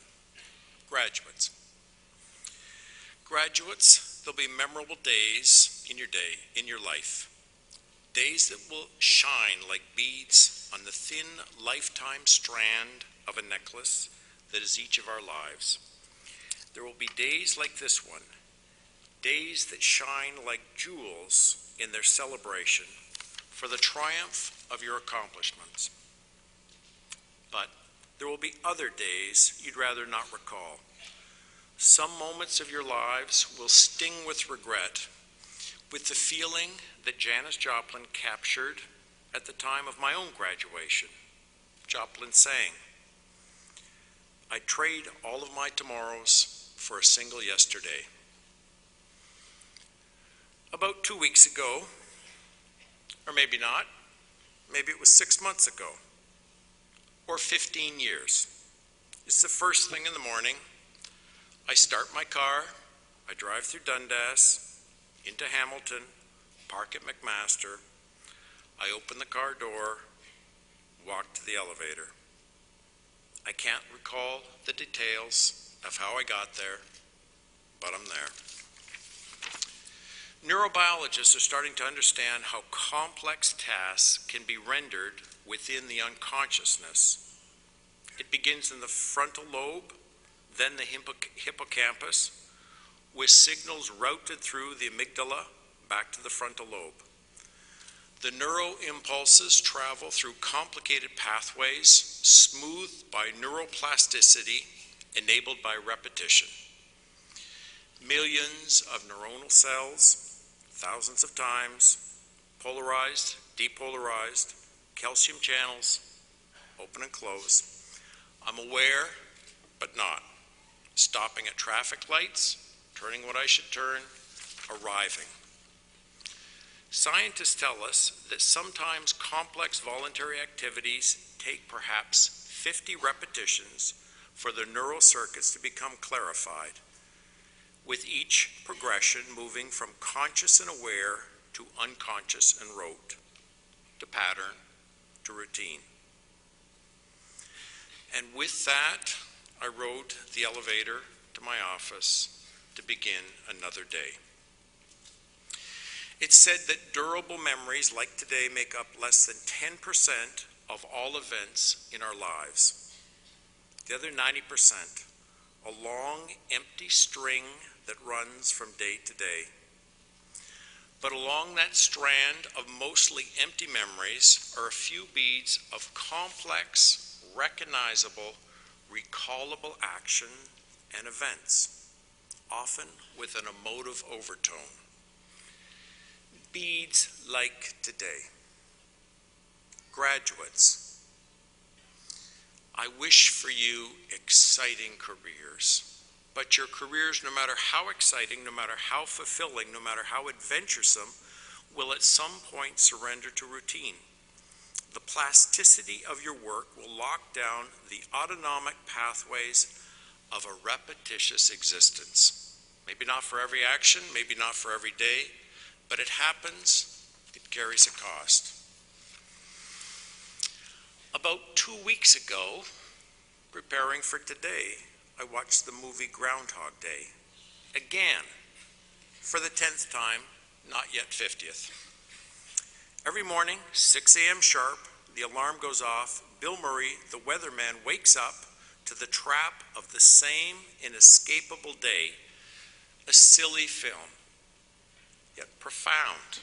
It's a film about what happens when we get stuck, locked in a loop. It's about Murray's very human reaction to routine. About 3 years ago, I was on the 3rd floor of McMaster Hospital leaving my clinic. Just another routine day. I pushed the down button to call the elevator, but I wasn't sure if it was working because no light came on. The door finally opened, and I entered the elevator thinking about the broken light, the type of detail that is so unimportant but distracting. On the elevator were 3 people. In the center and on a stretcher was a middle-aged woman. At her foot and her head were a nurse and a medical resident. They were engaged in an interesting and enthusiastic discussion about American Idol. I listened with interest at a distance. As the elevator stopped on their floor, for the first time I looked down at the woman on a stretcher. Until then, she was invisible, lying there silently, well below the plane of our conversation and gaze. But I noticed that she was staring, which in her case meant she was staring straight up. And it was the intensity of her stare that caught my eye. The doors opened. They rolled the woman out to surgery. Doors closed. Elevator continued downward. I looked up curious to see what she was looking at. Above me was a yellowing plastic grill stuck precariously over dusty lights like an egg crate. The fan beside it was choked with cobwebs. I wished I'd spoken with her. It was a moment of regret, a lost yesterday. I should have remembered my mother-in-law. She had a small sign in her kitchen that her daughter, Kathleen, my wife, here today, brought to our house. It says simply, "No act of kindness, however small, is ever wasted." Back to Groundhog Day. Bill Murray's weatherman, initially defeated by the inescapability of his routine, discovers that tiny changes, sometimes accidental changes that he makes in his behavior, diverts the entire trajectory of the day. Putting a shoe on differently or eating something different at breakfast alters the day. He uses this discovery. He buys a car. He learns the piano. He looks for love. Yet the relentless loop continues. Each novel experience, new adventure becoming diminished by its very routine. Then, accidentally, he discovers that small changes in himself begin to ripple into the lives of others. Unselfish acts of kindness don't just help others, but most of all, they help make him a better person. It is these selfless acts that ultimately free him from the cycle. Graduates, by virtue of your professions, many of you will be part of the most exceptional moments of people's lives. Deaths, births, diagnosis, cures, tragedy, and hope. Never let these moments become routine. Resist indifference. Meet their gazes. Understand their perspective. Recognize the importance of this moment. That moment in their life, their bead on a strand. Sometimes I imagine being back in the elevator with that patient. And like Bill Murray, I'm re-experiencing it, but this time with Joplin's lyrics in my ears. This time I lean over. I pat the patient's shoulder. I tell her my thoughts are with her. The doctor and nurse are drawn into the conversation, and this time the patient sees friendly faces. Give her confidence and comfort. For one moment, 4 lives intersect. Graduates, I wish for you the energy and determination to escape the ruts of routine and the repetition that comes with every day. Replace them with exertions required to change another person's trajectory. And remember that, like the weatherman in Groundhog Day, sometimes the most important change through that process occurs in ourselves. You are at a special, enviable point in your own personal histories, a jewel point. You have more tomorrows than yesterdays. Use the aspiration and optimism of a traditional juncture like today to inspire your tomorrows. I wish for you that your careers and lives be filled with tiny acts of kindness. Ultimately, the trajectory that you change the most will be your own lives. Congratulations and thank you.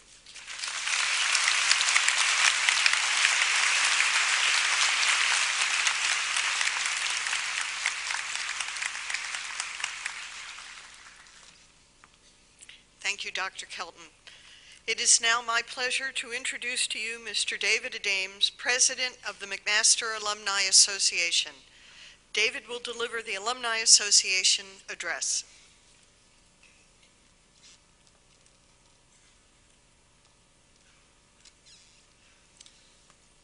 Thank you, Madam Provost, Chancellor Wilson, President Dean, special guests, McMaster faculty, fellow alumni, and most importantly, members of the McMaster class of 2011. As the president of the McMaster Alumni Association, I have the privilege today of representing the Mac alumni family, a family that has grown in number here this afternoon. The 147,000 members of the McMaster Alumni Association are an unconventional family. We don't expect invitations to your birthday, and we won't ask you to help us move furniture. Instead, we are united by common experiences and shared McMaster pride. We are proud when Ivan Reitman, class of '69, is nominated for a Best Picture Oscar. When Julie Angus, class of '97, becomes the first woman to row across the Atlantic Ocean. Or when Stephen Elop, class of '86, becomes CEO of Nokia. And most importantly, your fellow alumni take pride in you. In 2009, your Alumni Association surveyed Mac grads and found that pride in our university and our fellow alumni is exceptionally high. The reasons for that pride are numerous and as individual as our graduates. If you need some external validation, though, just remember, McMaster is one of only 4 universities in Canada that is ranked within the top 100 universities in the world.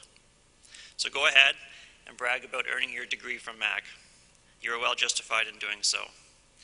Beyond being proud, I encourage you to exercise that pride by staying connected. As a result of the survey, we developed a strategic plan, introduced new programming, increased the number of events outside of the Hamilton area, and expanded our use of social media and technology to keep alumni connected. Watch for your alumni magazine, the McMaster Times, in your mailbox. Follow the association on email, Twitter, YouTube, or Facebook. You can join us at one of the hundreds of alumni events we organize annually from Hamilton to Hong Kong. You can play in our flag football tournament, attend events for kids, listen to lectures by well-known profs, or join the Alumni Book Club. You may not be aware that while you're busy earning your degree, the Alumni Association was already working on your behalf. With donations to the McMaster University Student Center, the David Braley Athletic Center, Alumni Field, as well as bursaries and scholarships, we hope that we help to create the best possible student experience for you and future students at McMaster.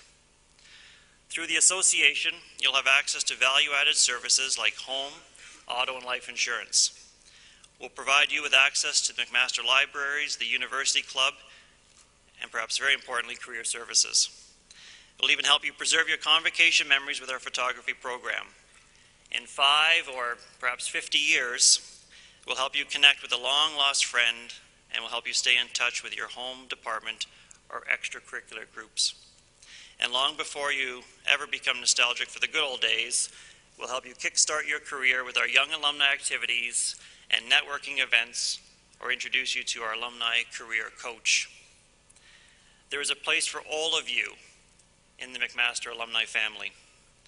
You may be an occasional event participant or a leadership volunteer, but as you take your McMaster experiences into the years and decades ahead, remember that you are all ambassadors and advocates of McMaster. Your achievements are the best advertisement for the value of a McMaster degree. Today we celebrate your success as students and toast the promise of your bright futures as alumni. Your fellow Mac grads are proud of you already. We offer you our most sincere congratulations and a warm welcome to the McMaster alumni family. Congratulations, it's very special to be here with you today. Thank you.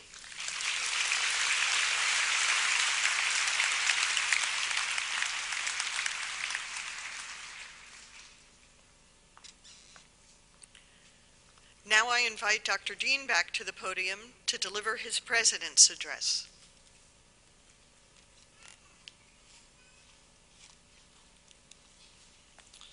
Thank you very much. Mr. Chancellor, Madam Provost, Dr. Goldie, distinguished guests, faculty members, ladies and gentlemen, and our graduating students. A point that is often made on occasions such as this is that while graduation in some ways marks an ending of a course of study, of a phase of life, of one's years of youthful irresponsibility perhaps, it also signifies transition. For graduands, the ceremony is a rite of passage into something new, certainly not unrelated to what has come before, but different from it. And for each of you, what succeeds these last several years will not only confirm your evolution and development as a human being, it will in curious ways also transform your past. We all know the phenomenon of retrospective reappraisal, that we read our past always in the context of our evolving present, and perhaps also in relation to our imagined future. Time present and time past, wrote T.S. Eliot in 1935, are both perhaps present in time future and time future contained in time past.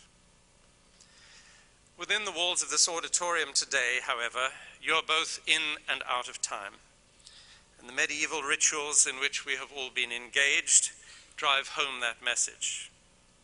For now, for this few hours, your past is concluded and your future is not yet demanding your attention. You can bask in the pleasure of your achievement, in the fellowship of your classmates and friends, and in the adoration and perhaps the relief of your parents and family. My congratulations for all that you have done. Convocation, as David intimated, is a gathering of the university family. And with this ceremony today, we welcome you permanently into membership of that family. And in that respect, this event is not unlike a wedding, which thought prompts me to remark, in case you hadn't noticed, since the time that you arrived here, we've only been engaged. The results of your final examinations have provided good evidence of an honorable intention. And so today we have tied the knot which binds you to McMaster forever. That word, forever. You notice I find myself again looking into the future. So much for being both in and out of time. The future awaits, and you must go from here and meet it. Or perhaps I should say that for each of you, a future awaits, and you must go forth and make it. That rewording is important because my theme today is not that your future is predetermined, but rather that when you leave this hall, you will each be agents in history, relatively free, with power to shape both your own destiny and the destiny of our planet. If I were to try your patience and continue to push my wedding analogy, I might think of quoting from the marriage service to remind you that your agency in history is not by any to be enterprised nor taken in hand unadvisedly, lightly, or wantonly, but reverently, discreetly, advisedly, and soberly. It would be going far too far. But the graduates of this fine university, in taking up their agency in the world, do have responsibilities that must be discharged. With the privilege of higher education, and in particular with the privilege of a McMaster education, comes the expectation that your future actions will redound to the benefit of those less privileged, of humanity at large, and through all of that to the credit of your alma mater. The future which you make for yourselves is ours also. In what spirit should you approach that future? I know that on occasions like this, people are given to hyperbole. What do you say when you appear on the stage at the Kodak Theatre in Hollywood, ready to accept an Academy Award? We all know the speech that is prescribed, and it runs something like this. I just want everyone to know that if you want something hard enough, and if you work at it hard enough, you will succeed. That's what happened with me, and look, here I am. On reflection, I think that was Christina Aguilera at the Grammys. But there's a version of that speech that is not infrequently given from the convocation stage. And of course, I would applaud such a positive message. It is certainly true that in some cases, sheer disciplined determination does bring success, but certainly not always. despite the starlet's claim to the contrary. So today I want to recommend to you the virtue of a different kind of self-discipline. And perhaps it won't reverberate for you quite so well today when you all feel, as is your right, like queens and kings of the world. But I hope that in time you will come to understand somewhat better its importance. I was recently in Beijing to attend a World Summit of University Presidents, part of which was a special session focusing on the issue of the universities and social responsibility. On show, there were, as you can imagine, many different understandings of what we mean by the phrase social responsibility. Indeed, one was struck by the lack of unanimity even on how we might define a university. But one intervention in particular has stayed with me in the weeks since my return, and this came from Dr. Junichi Hamada, president of Tokyo University, who indicated that in the days since the earthquake and tsunami devastated the northeastern part of his country, Japanese society has markedly lost confidence in science and technology. And in consequence, a gap has opened up between the universities and the public at large, where once the two were joined in a relationship of optimism, confidence, and high aspirations, there is now skepticism and doubt. In part, this news was easy to understand and not surprising. The failure of engineers and scientists successfully to contain the crisis at the Fukushima nuclear power plant was bound to provoke some sort of collapse of confidence. And as the days have turned into weeks, and as prior assurances about the safety of people living in close proximity to the plant have been shown to be unfounded, cynicism has proliferated. But still, I found myself wondering why the fact of the earthquake and the tsunami themselves should affect public confidence in science.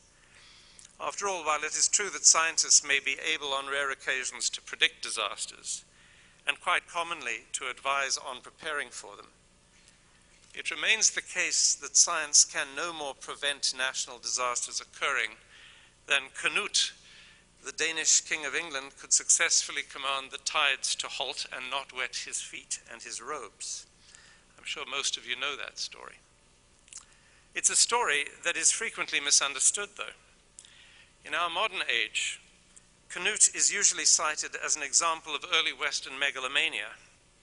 Apparently, what we know, namely that the seas will listen to no man or woman, he did not know, being drunk on power and deluded by religious superstition, or so the popular version goes.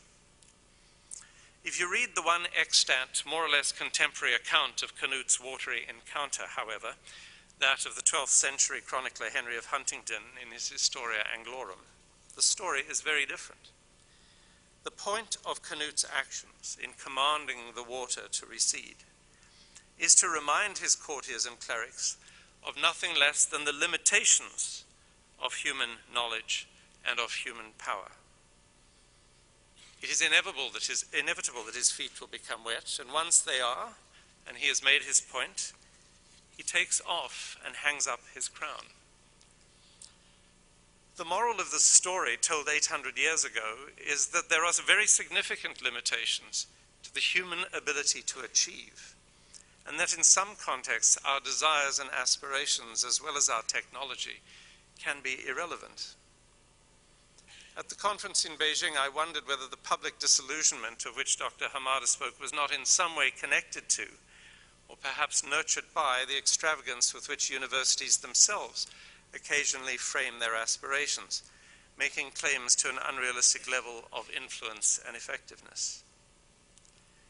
What happened to Canute on the beach at Bosham in West Sussex was natural and expected, and it could only have been cause for humiliation and embarrassment if he had previously asserted that he could make the sea concede to his will. I'm not suggesting that science in Japan or anywhere else for that matter is subject to the level of self-delusion embodied in that popular conception of Canute, but I'm wanting to sound a warning to you to eschew the false certainties and spurious confidence in progress, which is one of the defining attributes of our time. I noticed that Dr. Hamada has posted on the web now a very fine essay on his university and its public responsibility. There he makes claims with which I would certainly agree, namely that in our turbulent and changing age, academia is expected to sketch the outline of a new form of society and mark the path to reach that goal. The metaphor is his own. This is a proper ambition. And if you were to read the essay, you would notice that it is expressed in terms appropriately modest in a post-Fukushima context. There are no grand claims for the ability of science to conquer all challenges. But it has to be noted, nevertheless, that Dr. Hamada expresses the aspirations of the Academy through a linear metaphor. We're on a path which must lead somewhere, and the presumption we are invited to make is that where it leads will in some sense be better than where we are at present. This kind of thinking used to be called evolutionary meliorism, because it assumed that we're always in the process of becoming better than we were, of being more powerful, more insightful, more in command of nature and its intractable forces. Is this the spirit in which you should approach your future?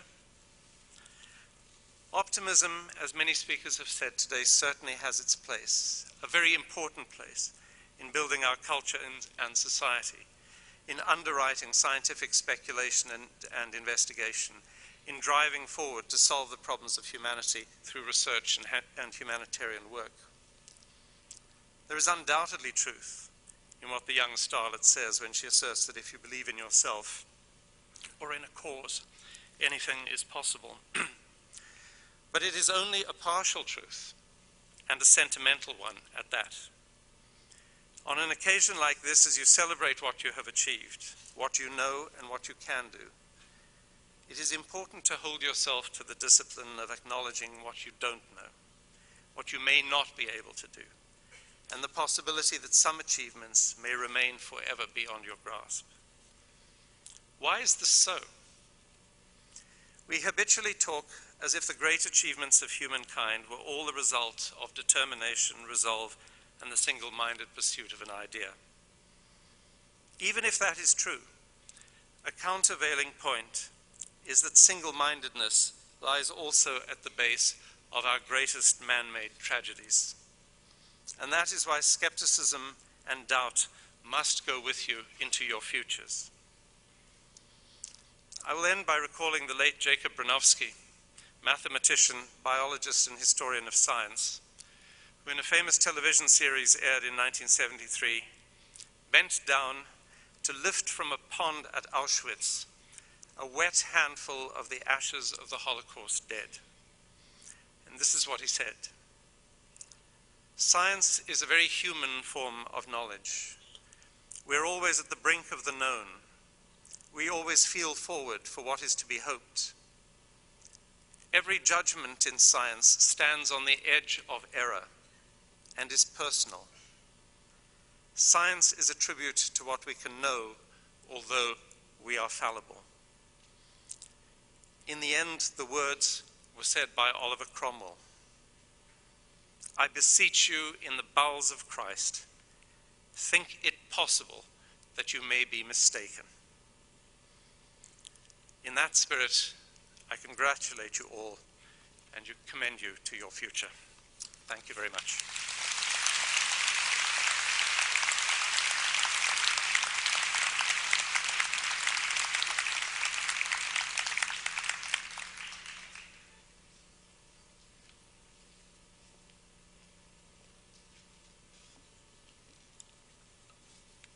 Thank you very much, President Dean, for those very thoughtful and inspiring words.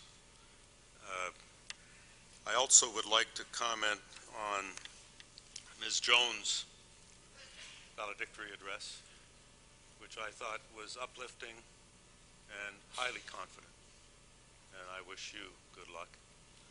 It's been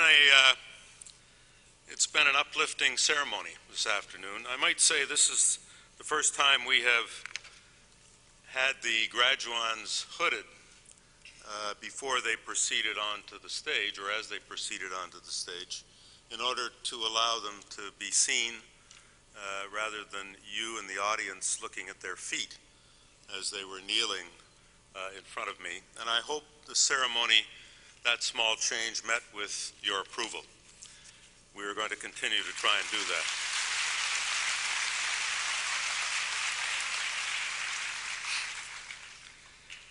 I realize that I'm all that stands between you and refreshments, and I don't want to detain you any longer. So I would simply make the following announcements. Ladies and gentlemen, immediately following this convocation, a reception will be held for the graduates and their guests in the main lobby and on the Piano Nobile level of Hamilton Place. Flowers that have been delivered for graduates will be available at the coat check in the main lobby. I'd ask you to please remain standing at your seats until the academic procession and the graduates have left the hall. I'd ask you now to stand and please join with me in the singing of our national anthem.